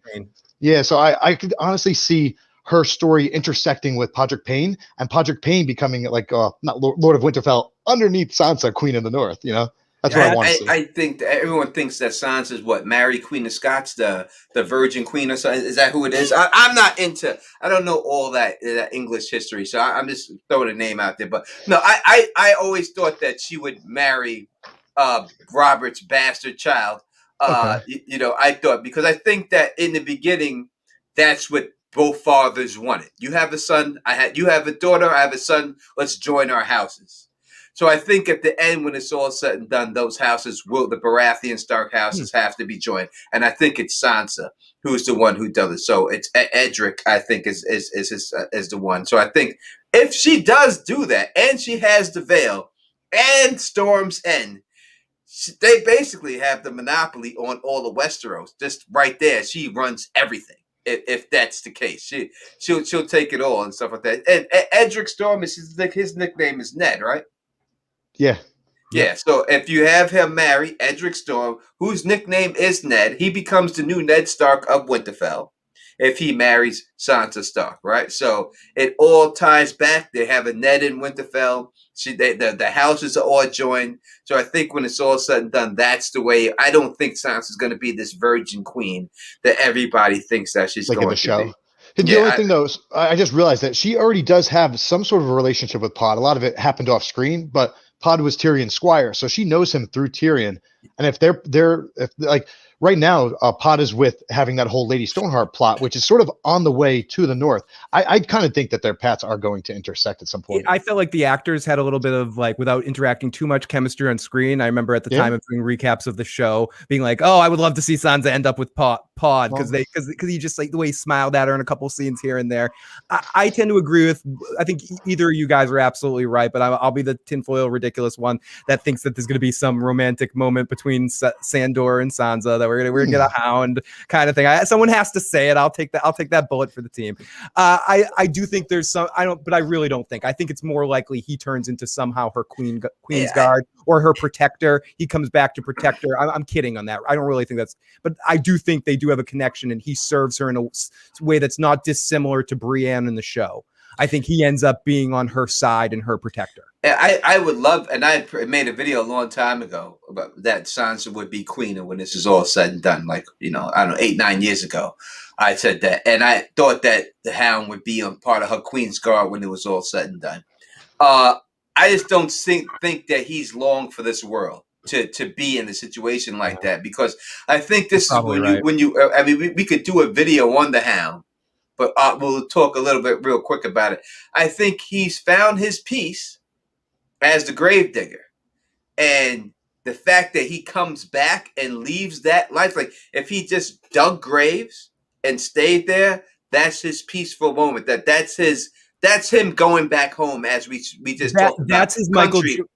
As we talk about going back home from the country, but instead of staying there, he's going to get dragged back down to the city, and when he gets dragged back into it, he's not going to survive the second time around. He's not going to make it. Just to do an awful comparison, that's him doing that grave digging is his perfect Utah Michael Jordan hitting the final shot moment. He might get dragged back in the game and have to play on the Wizards for a while and end up retiring. Yeah, it won't be a retirement for him. I think that when he deals with swords and everything else, he's going to get taken out. It just doesn't make it. You know what I mean? So it's like I said.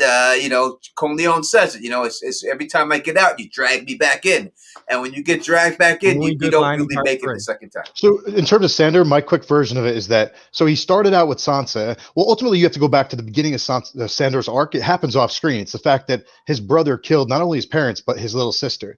So then he has this relationship with Sansa where it's like half a little sister and half a creepy guy who wants her. And I think he sort of moved on from he wasn't able to be Bael the Bard and save Sansa and pull her from King's Landing. And he sort of found that in Arya, but with Arya, it's completely baton. He just looks at her as either a little sister or even like a daughter. So Sandor is obsessed with revenge against his brother. Arya has a list. She's obsessed with revenge. I think it's going to be very similar to the show in the fact that Arya is like their plots are around two things, revenge and mercy. So Arya gave him the gift of mercy. Well, she didn't give him the quote unquote gift of mercy by like killing him and putting him out of pain, but she gave him the gift of mercy by allowing him to live, even though at the time she wanted to kill him. And then he's going to pay that off, similar to in the show, in the fact that he's going to show Arya, like, you don't want to go down the road of revenge. You have to give that up. Otherwise, you're going to die. I think it's really tragic, but I love the way the show did it. Yeah, so I think that we have the two, what his role in this story truly is. Like, he's a badass fighter. He's this, but his role is that he's a teacher, right? That's what he truly is. He's a sensei who really doesn't know he is, right?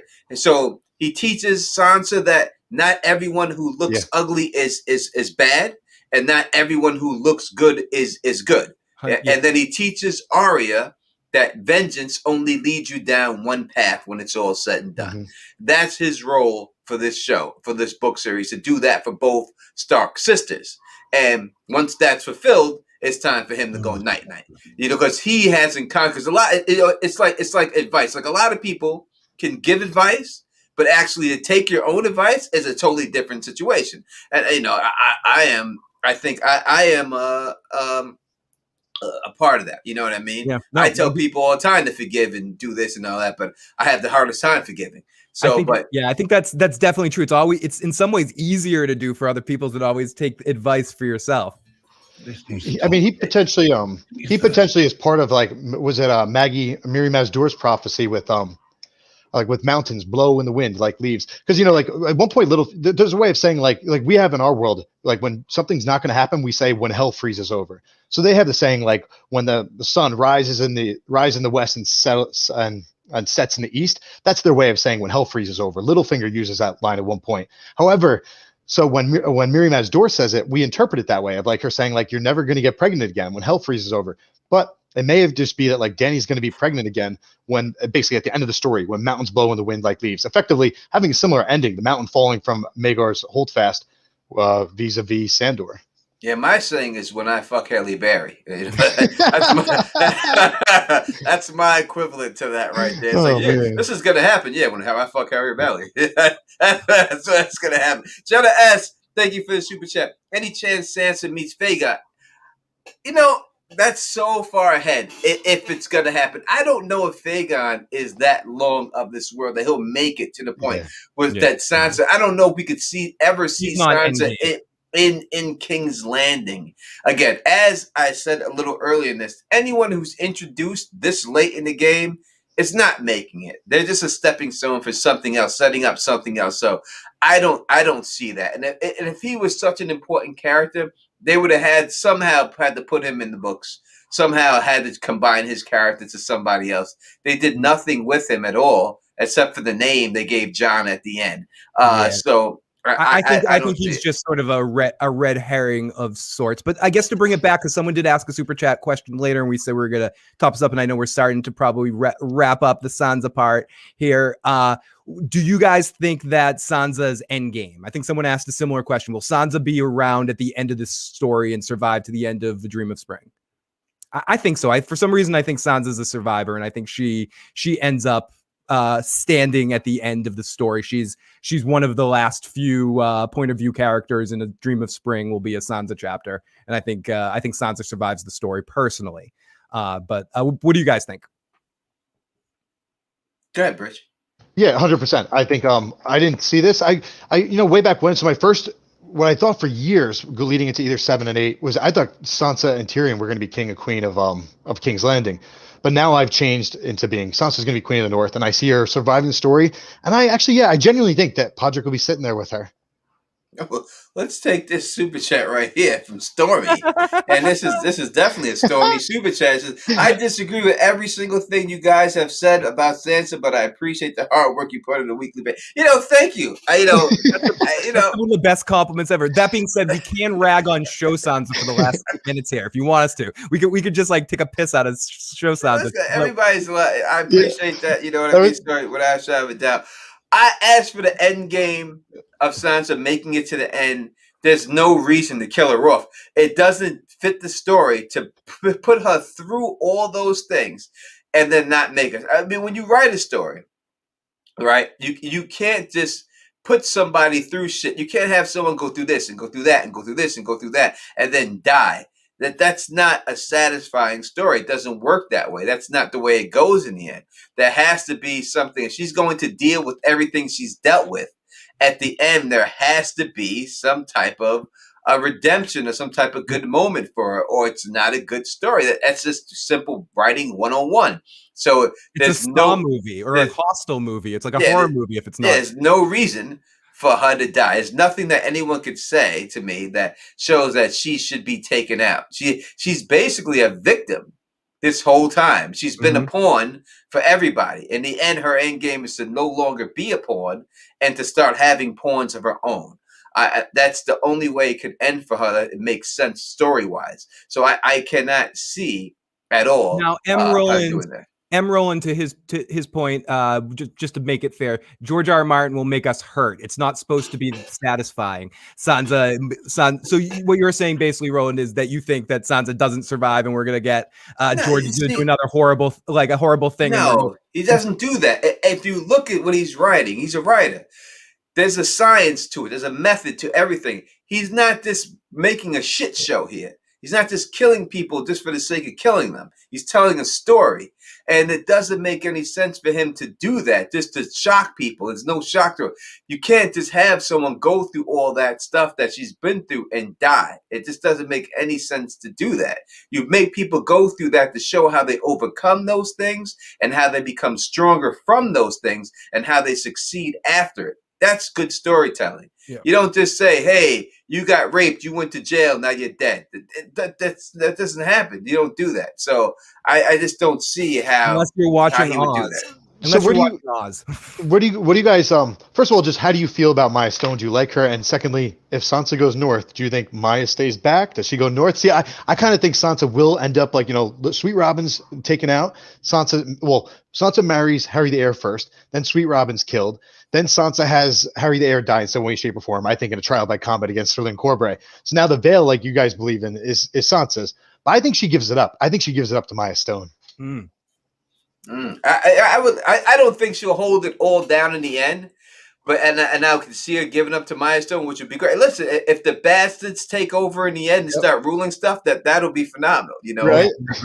But we did see, and I think they did this in the show to troll the fans, because a lot of fans said, "Oh, the Iron Throne's going to be gone. They're going to go to a democracy."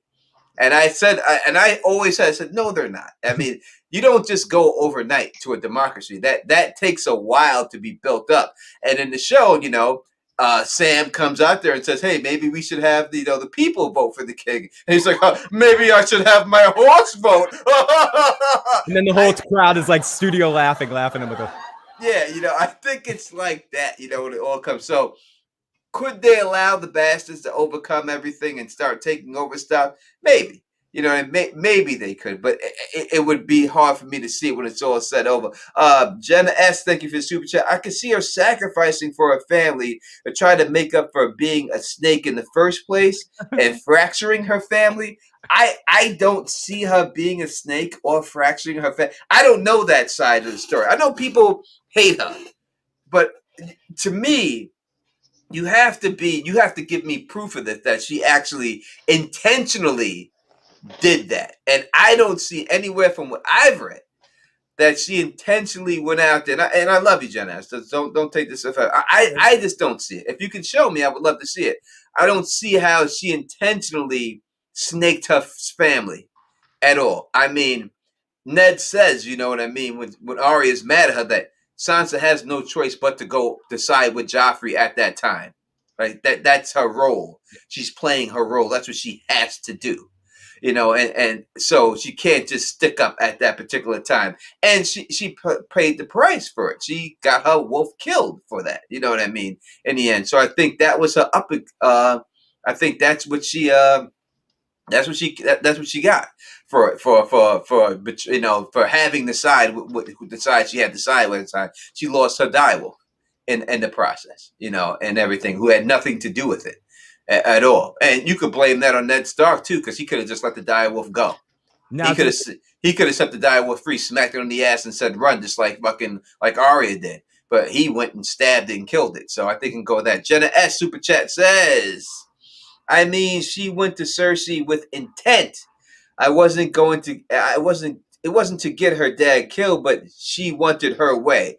I understand she's a child, but she knows right from wrong. And just before we address that, a couple other people in the comment section said similar things, just to get it out there so we can have this conversation, because it's fun, and feel free to bring it on. Roland said she told on Ned. She told what on Ned? I mean, also said she snitched on leaving. Tony, go. Yeah, what did she tell on Ned? She said what she thought she had. Listen, you got to put yourself in this little girl situation. Number one, she's a little girl. Mm-hmm. This is a queen that she's with right here.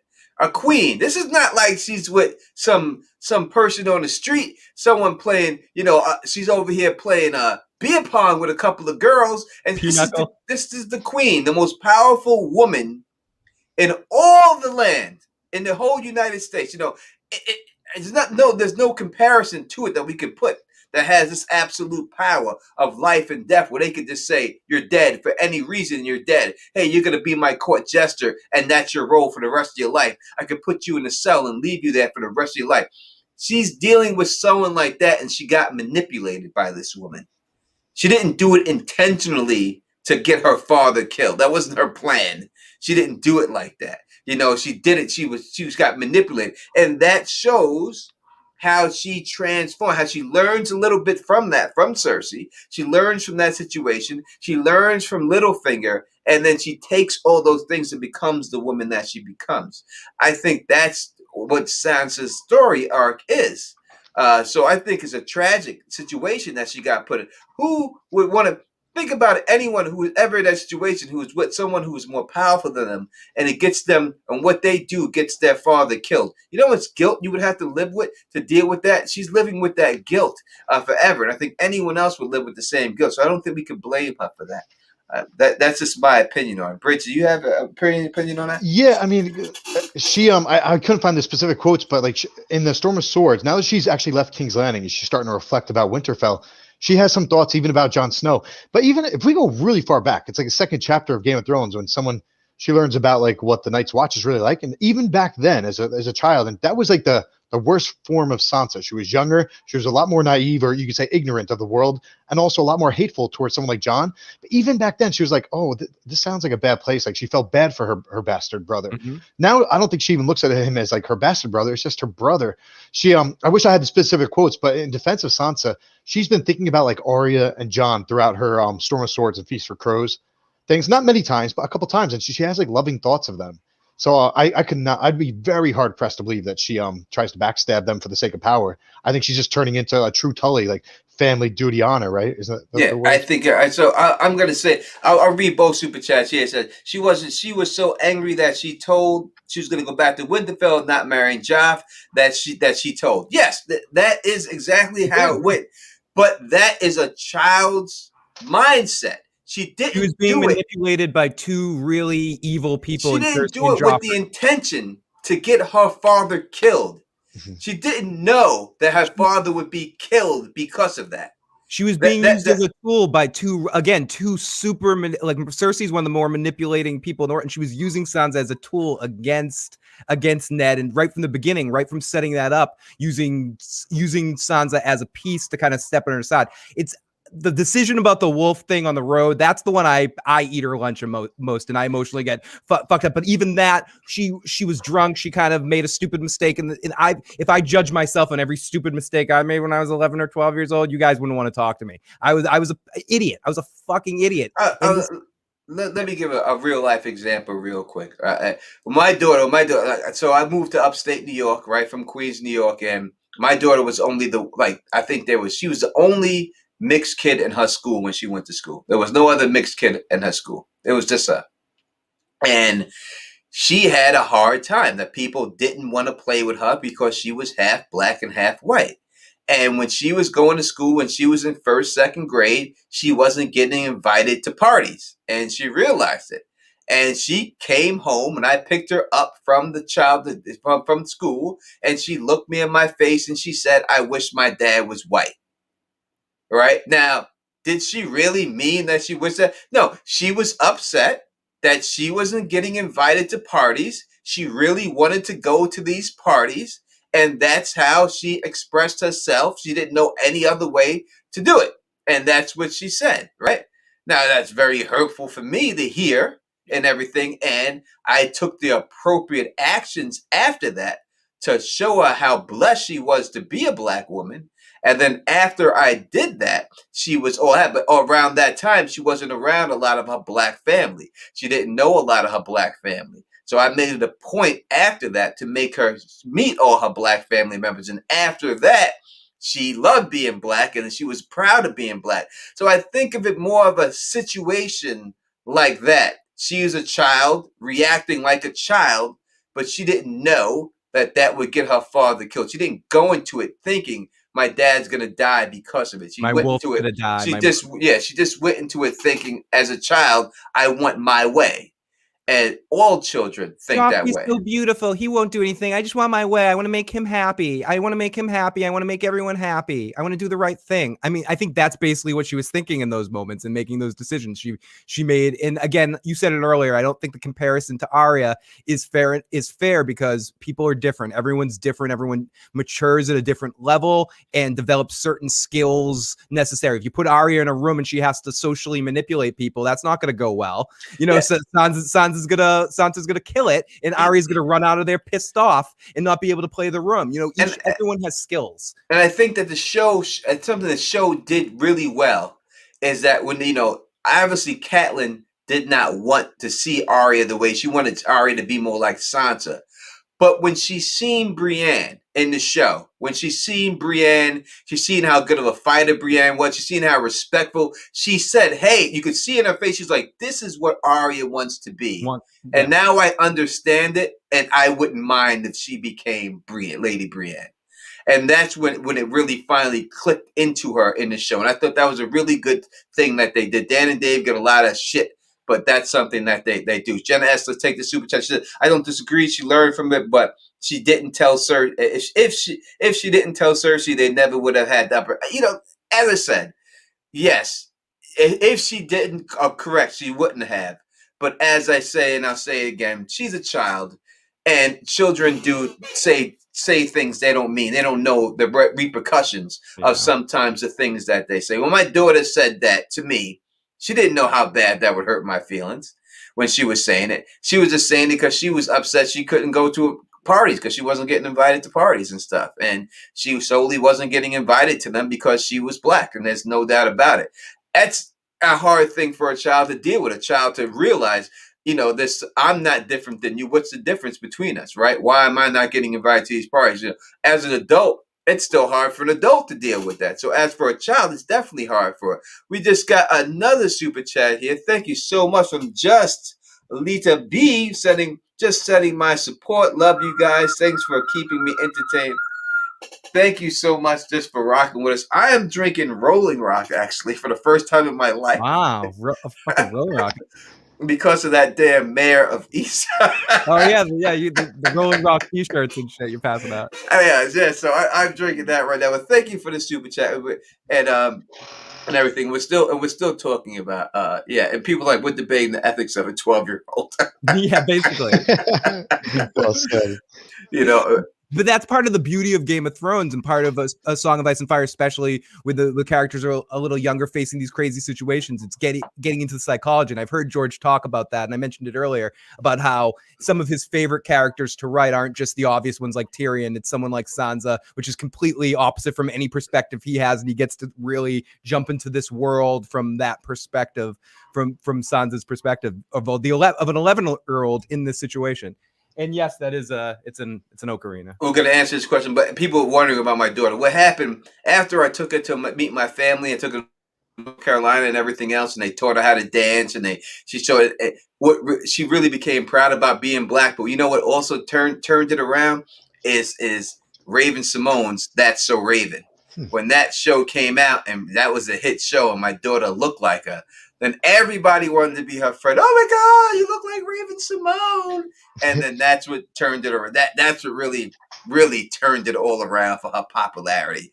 That show right there. So this shows you how media influences how characters work. So I remember when I was young and stuff, and I came up here to visit, I went to my friend's basement. His daughter, his little sister came downstairs and she looked at me and the whole body like shook. And then she ran upstairs. And then he looked at me and said, "What did you do to my sister?" I'm like, "Dude, I'm standing right next to you. What do you think I did? Did nothing."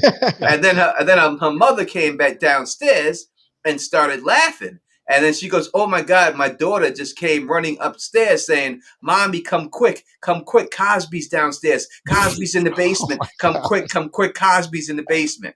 So that's the only black person she could ever relate with is Cosby. Wow. And when she see me, that's the first thing that she thought of. So it just shows you how TV media influences lives of people who are, you know, in small towns. I'll be right back. Oh my goodness. Take a couple more chats in here as we're starting to wrap things up. it says Sansa didn't know Cersei was a bitch. She hoped Cersei to make Ned stay. And yeah, I mean, I think it's fun. It's fun and it's easy to trash on Sansa somewhat, but it's hard to think that she realized who she was up against, when dealing with the Lannister forces and the Lannister machine, so to speak, going on there in King's Landing. So that's where I think it is. But what Siren was saying, the one, again, that I have the trouble with is the Wolf decision, because that's early on before the claws were in. But even in that one, it's more of a personal matter for me. I'm like, oh, she paid the price for it, though. She did, and she did. She paid the price. She did the time. She committed the crime and did the time right in that minute. She paid the price. Her wolf got killed. Do we answer this question? Will Sansa meet Lady Stoneheart? Bridge, do you think Sansa will meet Lady Stoneheart? No, I don't think so. I mean, obviously, Jaime is going to meet Lady Stoneheart. So that plot obviously definitely involves Jaime, Brienne, and Podrick.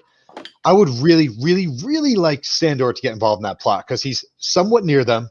The potentially, like, that whole raiding plot of the salt pans could come into play where he then leaves the salt pans and runs into that scene. And also, I'm going to throw out some tinfoil. Personally, I believe that he was connected. Like, one of my favorite passage in the entire story is Septim Meribolt's speech when he's got Dog, right? And they're like, "What's Dog's name?" He's like, "I don't know. I call him Dog. He never told me his name." I think Sandor not only has a work bond with his horse Stranger, I think potentially he may have formed. I know this is really crazy. He may have formed a work bond with that dog. That dog was in that scene. The very last word I'm pretty sure that Brienne said when she got knocked out or when she fainted after her injuries was dog. So in my little tinfoil mind, I'm like, what if Sandor had some sort of vision through the dog's eyes, and now he's like, all right, that's where I'm going. That's where Rorge is, because Rorge has his Houndhead helm. I don't know. I would love for Sandor to show up there in that scene, but I think Lady Stoneheart will be dead before Sansa ever comes down. Yeah, it's hard to see her meeting up with her, and I don't think it's why. You have to ask yourself, and what does that serve if she meets up? What's Lady Stoneheart's purpose in this? Why did they bring Catelyn Stark back to life to do it? You have to really ask that question. And does that her coming back in any way influence Sansa's story? And I don't see how. Because Lady Stoneheart is a story of vengeance. It's more of a Hound Arya thing, and everything, and how that doesn't work out for you in the end. So I don't see it working for Sansa and everything. And maybe next week we'll do Jaime. We'll do Jaime next week and take Jaime down real quick and knock that out. We could do that. And not to mention that that bumping into Lady Stoneheart, I think any of the Stark kids bumping into Lady Stoneheart wouldn't be the positive situation that we can imagine in theory of oh, you see you're a dead parent. It's more likely to be post Telltale Heart. I think that's post Telltale Heart when the dead relative comes. I might be mixing up my Poe. Dead relative comes back from the dead, and you're like, oh my fucking god! It's not going to be a good thing. Lady Stoneheart isn't Catelyn anymore, as Bridge said when we were talking about the John episode when all of them coming back. She was in the water for a few days. Her throat is all cut. If any of her kids see her, that's going to be a traumatic event. The only thing she'll get, to Tony's point, the only thing she'll get out of it is post-traumatic Lady Stoneheart disorder from fucking seeing her mother and freaking out because she sees her dead walking mother in front of her. I don't think it could be a positive situation in the way that the magicness of it would be. Oh yeah, mom and daughter reconnecting. No, it would be mom and dead zombie creature that's dead outside for revenge meeting. It would be sad. And real quick, when it was written, them inside the crypts of Winterfell, when they put themselves down there, Sansa was supposed to kill a White Walker down there. That was the original. They have footage of her doing that, and they took that away from her. But she was supposed to kill a couple of White Walkers with those dragon glass daggers. We got a couple of super chats. Let's do this real quick. Bridge, you were going to say something? Yeah, just real quick. I just want to say that whole plot is so interesting because the show changed one little thing that I don't like. It gives Brienne a little more agency. But she named the sword. Jaime gave her the sword and told her to go out and save Sansa, and then she named it Oathkeeper. But in the books, Jaime had two promises to Lady Cat, go find my daughters and save their lives, and don't ever take up arms against Stark or Tully again. So even when he's in his whole Riverlands plot, he would have taken up arms against Edmure, but he was so thankful, oh, thank God I didn't have to break my oath to Lady Cat. And then secondly, he literally gave away a Valyrian steel sword to Brienne. In the books, he named it Oathkeeper because it's his oath to Lady Cat to save Sansa. And then lo and behold, this vengeful being is out to get him when he's trying to save your daughters. You know what I mean? All right, we will talk about Bridge. Oh, yeah, next week, hold off your response. next week we'll do Jamie. Tony was shaking right there. He's like, Yeah, sorry. I'm about to go in on Jamie Lannister. I'm not going to go in on neutral that guy. Corners, gentlemen. Neutral corners. We'll wait till next week. Kelly Johnson says, Phil, I don't know this question, so it's definitely Phil is Elam Garrick, the winner of the Game of Thrones and Star Trek. Yes, he's definitely one of those characters. He's very much a Littlefinger or Varys-like characters.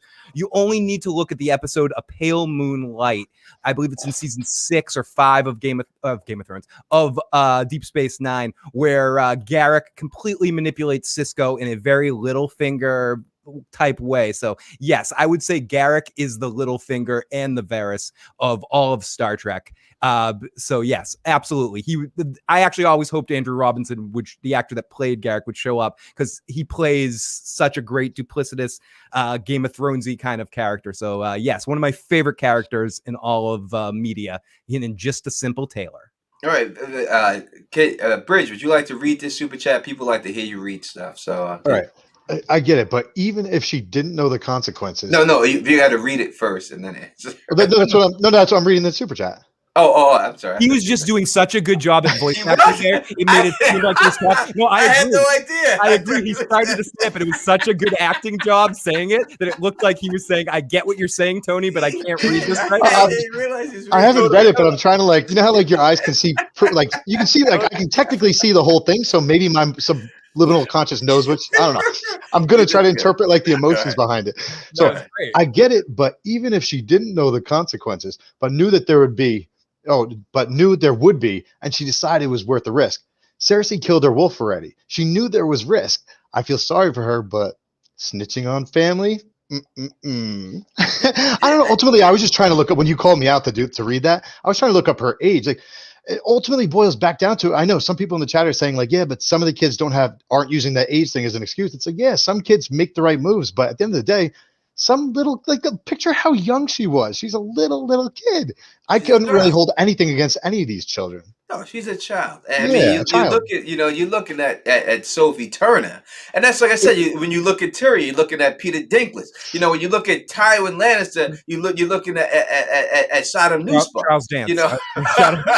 My sweet brother Numspa. My sweet brother Numspa. You're looking at these guys, but the people you don't want to look at that way. You go when you're looking at the Hound, you're looking at this guy playing it. You gotta look at what the character is in the books and the age that they are in the books and everything else. I was saying that right from the very beginning, that I think that's the biggest problem, that when anyone thinks about Sansa, and I'm not saying people who hate certain characters like certain characters, these are not real people. These are freaking television, movie, book characters. You can go at them. That's why I say go at the freaking character in the chat. They're a freaking character.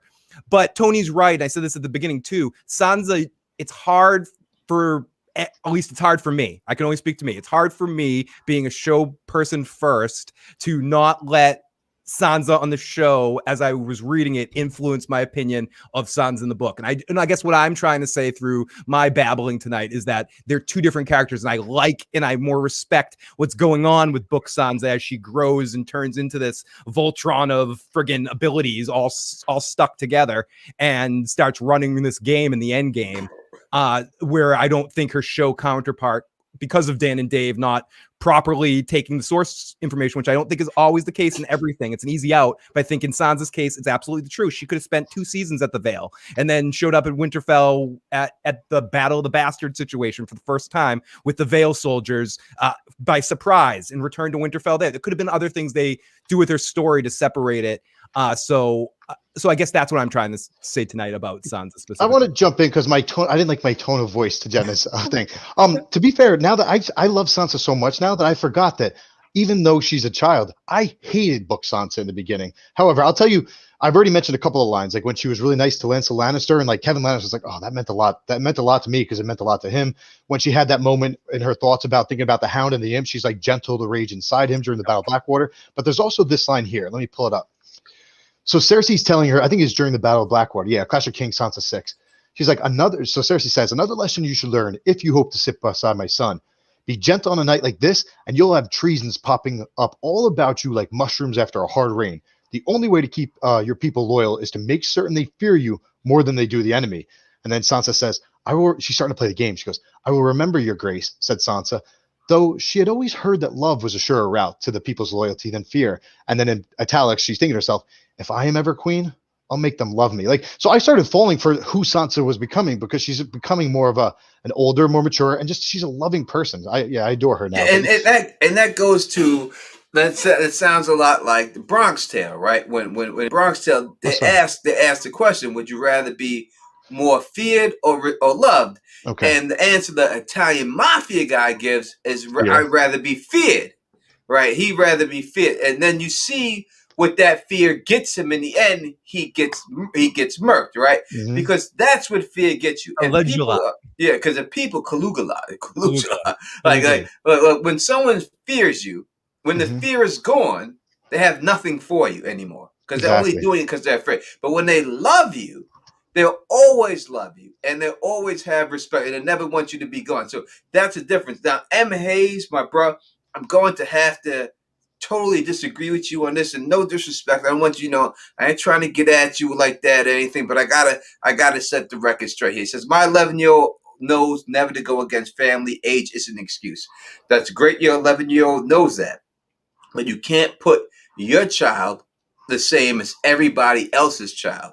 And age is an excuse. We see that in our own penal code. If you're a child and you commit a crime, you don't get the same offenses as an adult. You know why? Because you're a child. They realize that you being a child, you're not as responsible as someone who is an adult who would commit the exact same crime. So that in itself, this shows you that age is an excuse. Age is a factor in situations. And when you're living life, and experience is a factor. 10-year-old killed somebody, 35-year-old killed the same person, totally treated differently. That's just, and there's a reason why that is. And to your point for the back, Bridge, go for it. No, just real quick. I stumbled across another quote here in an outline I never made a video of. So this is a cool thing. Yeah, she was great during the Battle of the Blackwater, right? So Queen Cersei failed. She was just collapsing as a human. Yeah, like you said, Tone, she thinks like her normal way out would have been to try to seduce Stannis, but you can't seduce a man like Stannis. So Sansa actually, especially in the books, I think she did in the show too, she calmed people down. But in the books, everyone's freaking out, and she's like, "Don't worry, Joffrey's." And she's making this up. She's like, "Joffrey's come back to the castle. He's not hurt. They're still fighting. That's all I know. They're fighting bravely. The queen will be back soon." And then it says that last was a lie, but she had to soothe them. So she's with all these people who don't care about her at all, and she doesn't love them at all. They're not her people. It's her natural instinct is just to try to soothe people and to make them feel better. I freaking love Sansa. Yeah, I really do. We got another super chat. You want to hold this down, Phil? Oh no, I'm not saying she shouldn't have been forgiven. I understand that she's a kid who made a mistake, but that's a mistake that broke her family. She should be held accountable. So yes, and I do think she should be held accountable, but I don't think, and I don't know if someone meant this in exactly this way in the chat, but I did see the name float by, Fredo Corleone, because Tony was talking about The Godfather earlier. I don't know if it brought up. Fredo is a completely different story, mainly because of what Tony just said. Fredo was a 35, 40-year-old guy that made a conscious choice to allow himself to get manipulated because he wanted a piece for himself. And he must have known. He must have left the window shades open. It's not like he says he didn't know it was a hit, but someone in that house opened those window shades to try to set up Michael. So, but that's not the same thing as what Sansa did. And I don't know if the comparison was. I think Sansa, again, made a mistake and deserves to face some consequences for that. And Santovia said earlier, she lost her wolf. That's the wolf's loss, not hers. But it's also her loss a little bit, Santovia. It is her loss because that's her wolf. Having that connection to her family. You know, listen, it's if you have a pet, all right. Let's say I don't care what your pet is. Say you got a goddamn hamster, and you do something wrong, and then all of a sudden your father says, "You know what? I'm taking this hamster away from you. Is it the hamster's loss or is it your loss? That's your loss because that's your hamster. So is it the hamster's loss that it's got to get set in the wild? I'm sure it's not going to make it, but it's the guy that it's your loss. You're the one with the emotional bond to that animal that is loose. So I think that people are grasping at straight. You're reaching. And it's like Mr. Fantastic reach. It's not even. It's like Stretch Armstrong here. You know what I mean? It's not even close here. I think Lord Middlefinger is one of the greatest names I've ever heard in my life. I love the name. It says, my 11-year-old always tells family business to people, she said. And that's what, every child is different. And some children do that. I remember people coming to me when I was in second grade talking about how their parents were smoking weed. All right, yep. They shouldn't have been saying that. They didn't say it to get their parents in trouble. Could they have? Of course they could have. But it's a conversation piece. All right, that's just the way sometimes some stuff is, and that's just what it is. So people just be saying this stuff. That's just what it is and stuff. Where it goes into stuff. I don't. Lord Dom Snow in the live chat says, and I love that name too. Book Sansa can't be put in the same category as show Sansa. A child that young doesn't understand the concept of adult choices, just like a child can't consent to sex without an adult. Whereas show Sansa, it's hard to not judge her choices and then even reflect that into, for me, someone that watched first and read second, some of that stuff. It's hard for me to not use the image of 19-year-old Sophia Turner playing that part in my head, thinking about, I don't know how old she was in the first season. Maybe she was younger than that, but whatever. Like it's hard for me to sort of assess that same thing in my mind than reading it for the first time from a perspective of what was she, an 11-year-old in the first book? Basically 11 or 12. Mm-hmm. She's a baby. She's a baby. I mean, so it's hard. Yeah, I mean, listen, I'm not saying that anybody's wrong. You have the right to feel what you want to feel, and we have the right to all agree or disagree respectfully. And I think that's where it's going to go with Sansa. People just have a hatred for this chick. And that's just the bottom line. It's obvious. You know what I mean? She's one of the most pulverizing characters in all of the Song of Ice and Fire. Yeah, let me throw out something about her noble, headless Ned, right? So if people don't recall, when he's down in those cellars, he's so into his whole, I'm not going to say a lie. Like, Joffrey's not the king, blah, blah, blah. It should be Stannis' throne. Varys has to go to him 2 times before Varys is like, dude, you realize that they have your daughters, right? Like, this is an adult. Like, he should be able to put his family in front.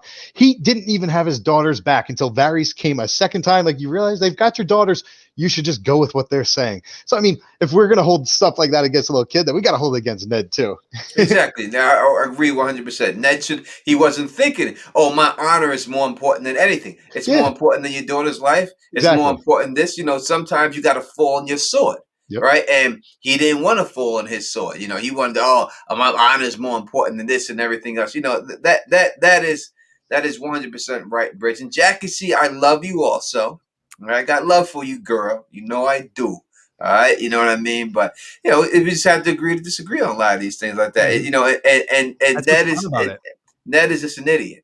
He's always he's a total idiot. He was an adult that was dumb enough to say to Cersei, I know what's going on. Here's what's going on. I'm good. That out of all of his mistakes, like he made a bunch. The biggest one, and I know this isn't about Ned, but we're at the end here, so it's about. We could do a Ned stream too. Yeah. We could do a Ned stream now, or we could do something like top 5. We should do a stream that's called Top 5 Biggest Mistakes Ned Stark Made. Like something like get all YouTube algorithm with it. Like get the top 5 list out there. Like just do it because we can do it.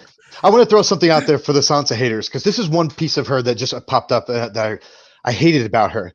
So when she's first down there, right? You guys will like this, right? When she's first down there, and what was his name? Hugh of the Vale. So when Hugh of the Vale gets stabbed by Gregor or whatever in the tourney, at first she was like, "Ooh, that's gross," and then she was like, "That's sad. Like they're not going to have any songs about him." But I'm pretty sure there's also a line about something like she was surprised almost like. I didn't know him, so this isn't really even affecting me at all. So that was like a very cold, callous, younger version of Sansa. I think she's a much different person, even in Clash of Kings. Yeah, and I think that they portray that in the books well, and I think in the show they didn't do that justice. Even though I do think they did the justice the part that she knew what she was talking about when she's in the show and she tells, we talked about this a little earlier, that she tells Jon, listen, this is what you got to do to defeat this guy, but Jon's so stupid he doesn't want to listen to her. And if he would have just listened to her, they would have been able to defeat Ramsay a lot easier. but they just weren't. He wasn't ready to listen to what she had to say and everything. And I like the way they portrayed her, like I said, putting the fur underneath the thing. And Nestor Royce in the show is like, listen, we're here for you. Mm-hmm. You know, we're not here for anyone but you. We are down with you. The fact that they're showing her Vale connections in the show makes me believe that somehow she's gonna take it over when it's all said and done. She's gonna run that spot. I don't think that they would put that out there if it wasn't like that. And as for Littlefinger's death, dealing with Sansa from the show, I think she's responsible for it as she is in the show. Like she does, he's the reason what he dies because of her. I just don't think it's gonna be that whole situation with Arya and her and him trying to play Arya against her, and then he gets caught in the game. In the end, I don't think it's going to be that situation, but I do think it's going to be something that he doesn't see coming, and it's from her. I gotta correct myself.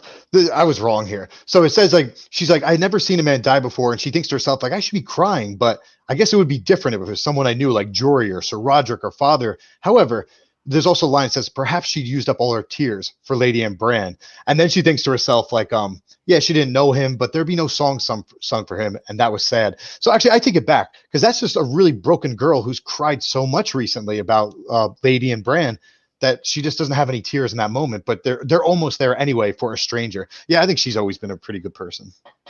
Yeah, I agree with you on this one 100%. No doubt about it. All right, we're going to take questions real quick at 2 hour mark, and then we're going to wrap this up and stuff because I'm not opening up another Rolling Rock. When this Rolling Rock is done, it's over. If we have any questions, please put. And if y'all listen, if y'all want to hate on Sansa, you're gonna have another chance later on this week because I know our sister podcast, Direwolf City, on Friday night, they're also discussing Sansa stuff. So make sure you go to Gray Areas channel and you'll have a chance to keep your Sansa mojo going, whether it's like or hatred.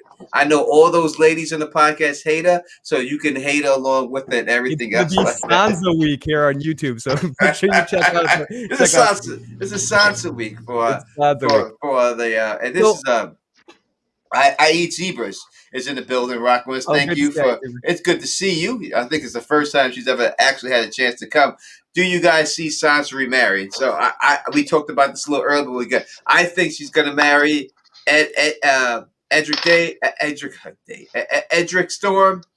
He's Ned Stark. He becomes the new Ned Stark of Winterfell. I think that's how it goes. I think she does remarry. I don't think she's some virgin queen that people think she's going to be. I still think that's a good sign for her. I don't think that's the way it goes for her. Bridge, do you think the Sansa remarries? Yep, and I'll make it quick since I went over it already a couple times. I think she's going to be with Podrick Payne. Boom. Yeah, Pod. There you go, Phil. What do you think? I think she is going to end up with somebody, and she's going to end up with the Hound. No, the Hound's going to be her right hand at some point. I hope. I do think Sansa meets somebody, but I weirdly think somehow through a manipulation she does marry Sweet Robin at some point in time. So I do think she does get remarried, but she does remark in her head until Tyrion's dead she has to stay married to Tyrion. So maybe her and Tyrion end up together somehow in some warped sense of reality because she still thinks about him in a fucked up sense about how he was the kindest of them all. So maybe my Tyrion being my favorite character, all that sort of stuff. So maybe she ends up with Tyrion when it's all said and done. I don't know. I know. Everybody wants I'm making shit up right now. I know people want that. I know people want her to be with Tyrion and everything. Shit out of my ass. I don't see that. I hate Tyrion as much as I hate Jaime. I hate Tyrion. You're gonna have this is gonna be a fun one. But I love Cersei. You see, this is the whole thing. I love. You just Cersei. Do a whole Lannister episode instead. It's too much. They're too big to do. We had to take them one at a time. I love Cersei. See all this other stuff. People that come out here and you see all the people got love for Cersei. No one had love for Cersei before me. I love Cersei from the beginning and everything. Phantom Cersei's D great. Zane. I gotta give Phantom D Zane. He No, was. he jumped on after, bro. Oh, was Trust he? me. Did he jump on the Of course afterwards? he Like did. Of he's course he the did. first full Cersei. No. I have a whole video. I have a video series called the misrepresentation of Cersei Lannister. And I talked about all how she gets misrepresented. I told you, and everything else and all that. I've always been down with Cersei. I love Cersei. I love the Lena Headey playing her too. Amazing. One of the best actors on the show. We have a bunch of awesome questions, some of which I think might be good show topics. I don't know if we want to get into it. Like Jesse Well, asked a really good question. Who are right. the top 5 best human beings in A Song of Ice and Fire? I think that might just be a good episode to handle that. So try to put that in the comment section of this video after the video gets posted. Suggest that. Go video suggestion for that topic, because I think we could do a whole episode on that particular subject, on the 5 like best human beings in the Westeros. We got super chat. We'll take that step, but we were supposed to do a joint episode with the ladies from Direwolf City. So maybe I'll talk to Gray, but maybe we could do a Lannister week, and maybe they'll come on and do Jamie with us, and then we can go on there and do Cersei or something like that. Maybe we could figure something out. But I'll talk to Gray and see if we can get something else like that. And it's like, M. Hayes, I see your defending Cersei videos were classic. Thank you very much. I appreciate it. And right. I have to jump in because Santovia feels like we're ignoring. No, Santovia, the panel's ignoring me. You know, I've been saying Ned and Catelyn are bad parenting, so I want to catch up and make sure I get a couple of Santovia's comments. She's Xing out all of our sad love. I have blamed Ned and Sansa for being dumb Starks. You aren't reading any of my comments, but that's so mean. That's not true. I'm sorry. I'm sorry. What is her comment? We'll read everyone she put up there. We're not trying to annoy you, Santivia, at all. We never do that. That's why I want to pop in and make sure she knows we're giving her love, and that's part of the thing. Even if people disagree with it, we want to hear it, and that's why we're like, bring it on. Tell us what if you disagree with what we're saying. We like that. We like that kind of shit. That's fun. Yeah. I'm not afraid of you, motherfuckers. So I want to throw out another love for Sansa thing. Something that I think, or at least I was forgetting, is that Sansa went out of her way, sort of risked getting beat in order to save Ser Dantos' life. Ser Dantos meant nothing to her, but she saved his life, remember, in that Joffrey scene? And then one other thing is that I said that it would be a really nice nod back if she's with Pod. It'd be a nod back to like her first person she was ever scared of with Cyril and Payne when they were at the inn at the crossroads, I think. But no, it's an even better nod because Ilyn Payne's the man that took off her father's head. Yeah, that'd be so cool if she ends up with Pod. Oh, that would be crazy, right? If she got into that family and stuff, that's a great twist. It would definitely be good. Jenna S. Super Chat, thank you. I don't hate Sansa. I feel very sorry for her. It's a bad mistake, but it was a costly one. I adore you. 3, thank you so much for an amazing Wednesday night. You know, we adore you too, and thank you for spending your Wednesday night with us. She made an earlier comment where she asked if she could guest out on the show. Anybody that wants to leave us a voicemail, you can call and leave a voicemail, and we can not for this week or as we're wrapping things up, but unless you want to call in a last minute right now. But if you ever want to leave a voicemail, just say it's for the Game of Thrones cast and leave it at 781-990-8509. I'll put that in the chat as well. You guys can call us live when on the air, leave a voicemail, and we'll play it at the end of every show if we get any. We'll play a couple of them if we get them. So, but if you guys ever want to leave it about our topic during the show, you know, where you feel like we're not getting to your point, you want to get it more specific in, just leave us a voicemail. We'll happily play it and keep quiet while you make your point. 781-990-8509. Yeah, you know how people do like to show love? They do hearts. Look, it's like the ugliest heart ever, is it not? It's like more like a Batman symbol. It does look like a Batman symbol. There's nothing wrong with Batman. Nothing wrong with Batman and stuff like that. You know, we got love for Batman in here and stuff. Yeah, but I agree 100% on Joe's philosophy about Batman and Superman. But that's pretty obvious and everything else. Bernie says, let's. Is she actually saying something nice? Let's see. He says, "Hi, usual suspects in chat. Was watching The Masked Singer with my friend. What crap." She did say something nice about us. So. What up to you, Bernie? Beef and Bernie, we appreciate you and everything else like that. You know what I mean? Without shadow of doubt. Vince Harper said, "Y'all moving on up." I don't know about that, but we're here regardless. You know what I mean? Because Bridge, Phil, and we enjoy doing it. You know what I mean? And that's what it comes down. And we have a steady churn, I think, right now of like 100 heads.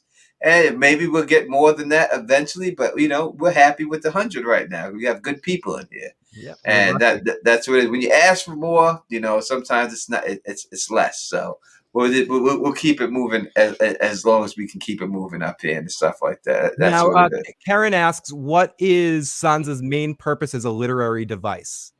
What do you think, Bridge? What do you think her main purpose as a literary device is? So it ultimately boils down to like she's the prime person who believes in like the fairy tale stories, right? So then she goes down to King's Landing. Her direwolf's named Lady. So the lady inside her sort of dies, and it ties back to her like really finding out that like where you come from and your roots, like the Tone said earlier in the stream, like sometimes like your hometown compared to New York City, maybe your hometown's where you're meant to be. Maybe that's like home is where the heart is, that kind of thing. So it's that whole the world isn't a fairy tale. It's ultimately what Sandor. I mean, if they took out this scene, this was a great scene in the books. It's the one of the tourneys. I think it's like day one of the tourney. Sandor's Joffrey's like right hand man. So she's like, Joffrey's like, you want someone to walk you home, and then he has Sandor walk her home. And Sandor seems like at that point we don't know Sandor, so we're like kind of scared by him too. But he's the first person to really tell Sansa what the world's really like. Like her own father didn't do that, but Sandor did. Sandor's the man. Yeah, one of my favorite characters as well. Thank you, Santivia, for spreading the number. But yeah, and you guys can call that whenever you're watching this, even when we're off air, and leave a voicemail, and we'll play it on the next show. So thank you guys for that. If you want to get your voices in, I want to say thank you for everyone who's watched my latest Game of Thrones video. That someone just commented about it, about House of the Dragon. I truly appreciate that and everything else. I truly do, and I appreciate all the people who watch my Mayor of Easttown videos and stuff. They've been doing pretty well for me and stuff, and I appreciate anyone who's taken the time to watch that. I know it's not a Game of Thrones thing or anything like that, but I truly appreciate that 100%. And I appreciate all y'all who actually come back every week to watch us on this chat. I know there's a lot of other things to watch. For Tony, he's going to be on Sunday night at 9 before the episode this week to do a pregame show with LMR to talk, and then his usual post show. So if you guys are enjoying that and you've watched him on that one, make sure you check him out on Sunday night at 9, where he's going to be live doing a pregame for the last 2 weeks of the show, right? Yeah, last 2 weeks we'll do the pregame on the show. We'll try to bring a guest on with us to do the pregame with us. We'll try to have a guest on there with us, and we'll do the pregame show for the Mayor of Easttown. People keep messing with me because I keep calling it Eastwood, but Easttown and stuff. The Mayor of Clint Eastwood. Yeah, you know what I mean. But we'll do that and everything else. All right, we're gonna wrap this up real quick. Tom, real quick. I just found a line. So you know how you said like you made the argument that like she's done these things and she's living with the regret. Can you imagine doing these things to your family and that regret you have to live with? I just read a line in my notes here that I don't even ever recall reading. In Game of Thrones, book 1, Sansa 6. I think she has 7 chapters in that book, maybe 6. But she actually at one point walks to the window, opens up the windows, and is thinking about jumping. This poor little girl. Oh my God, it's so bad for her. So she regrets her choices, and she's just so scared. Yeah, and that's what it is. It's scared that to the point where she's willing to commit suicide, but y'all want to hate on her. Again, if y'all want more Sansa speak, Direwolf City podcast on Friday night. They're doing a whole Sansa thing too, so you have more Sansa talk later on this week and stuff. All right, that's what it is. Phil, let the people know what's coming up on your channel and what they can look forward to before we get out of here. I will be on this coming Sunday evening, probably around 10 o'clock when right after Tony gets off, with my co-host Joe, just talking about some random stuff, maybe looking at some trailers, talking a little bit about the excess stuff from Invincible and some news that we've heard for season 2 and some interesting shows on the horizon. I want to talk a little bit about the Lord of the Rings series and finally catch up with Joe and talk a little House of Dragons too. So make sure you're subscribed to Phil the Issues Guy, and make sure, as Tony says, for all of our channels, but especially some of the live streamy kind of stuff, make sure you're always clicked on the follow and following all all alerts on, because Yeah, and YouTube has gone away from the subscription model. So subscribing to someone does not matter as much. You need to do that follow button and get like all the alerts and stuff, because subscribers just don't matter as much in YouTube. Still subscribe, but always hit that bell. Always hit that fucking bell, because otherwise they decide when they want to let you know. And sometimes they do, sometimes they don't. So make sure you hit the bell on Tony, Bridge, and I to make sure you're up to date with when our stuff comes out. Yeah, and I see people in the chat talking about Invincible. Phil has done videos on Invincible. So if you want to get your Invincible talk on, go to Phil the Issues Guy's channel. He's talking about Invincible all the time over there and stuff. So make sure you are. Bridge 4, Kaiser Sose. Yeah. What's coming up on your channel? So I've got two. I'm releasing 2 more House of the Dragon theories. One will probably be either Friday or Saturday. My channel is going to be Winds of Winter, House of the Dragon, The Witcher, The Wheel of Time, and maybe His Dark Materials again in the future, but Shadow and Bone. So if you like that stuff, stop by. Occasionally Stormlight Archive, because Bridge 4, rock on. There it is. There it is. So you'll have some stuff. As for me, I'm going to try to get out. I put out 2 Mayor of Easttown videos already this week. So I don't know if I got another one in me until Sunday. So that I'll see if I can get a House of the Dragon video up before this week is over. After Dark again, Saturday night we'll be rocking that. And then Sunday, Mayor of Easttown pre-game show at 9 p.m. Eastern time with LMR. All right. Thank everybody for stopping by. As always, we truly appreciate you. Thank everyone, especially double love for the people who sent the super chats. Truly, truly appreciate you. If you like the way we do this, please thumbs up this, spread this across the realm, and also subscribe. And until next time, you know who it is. Peace.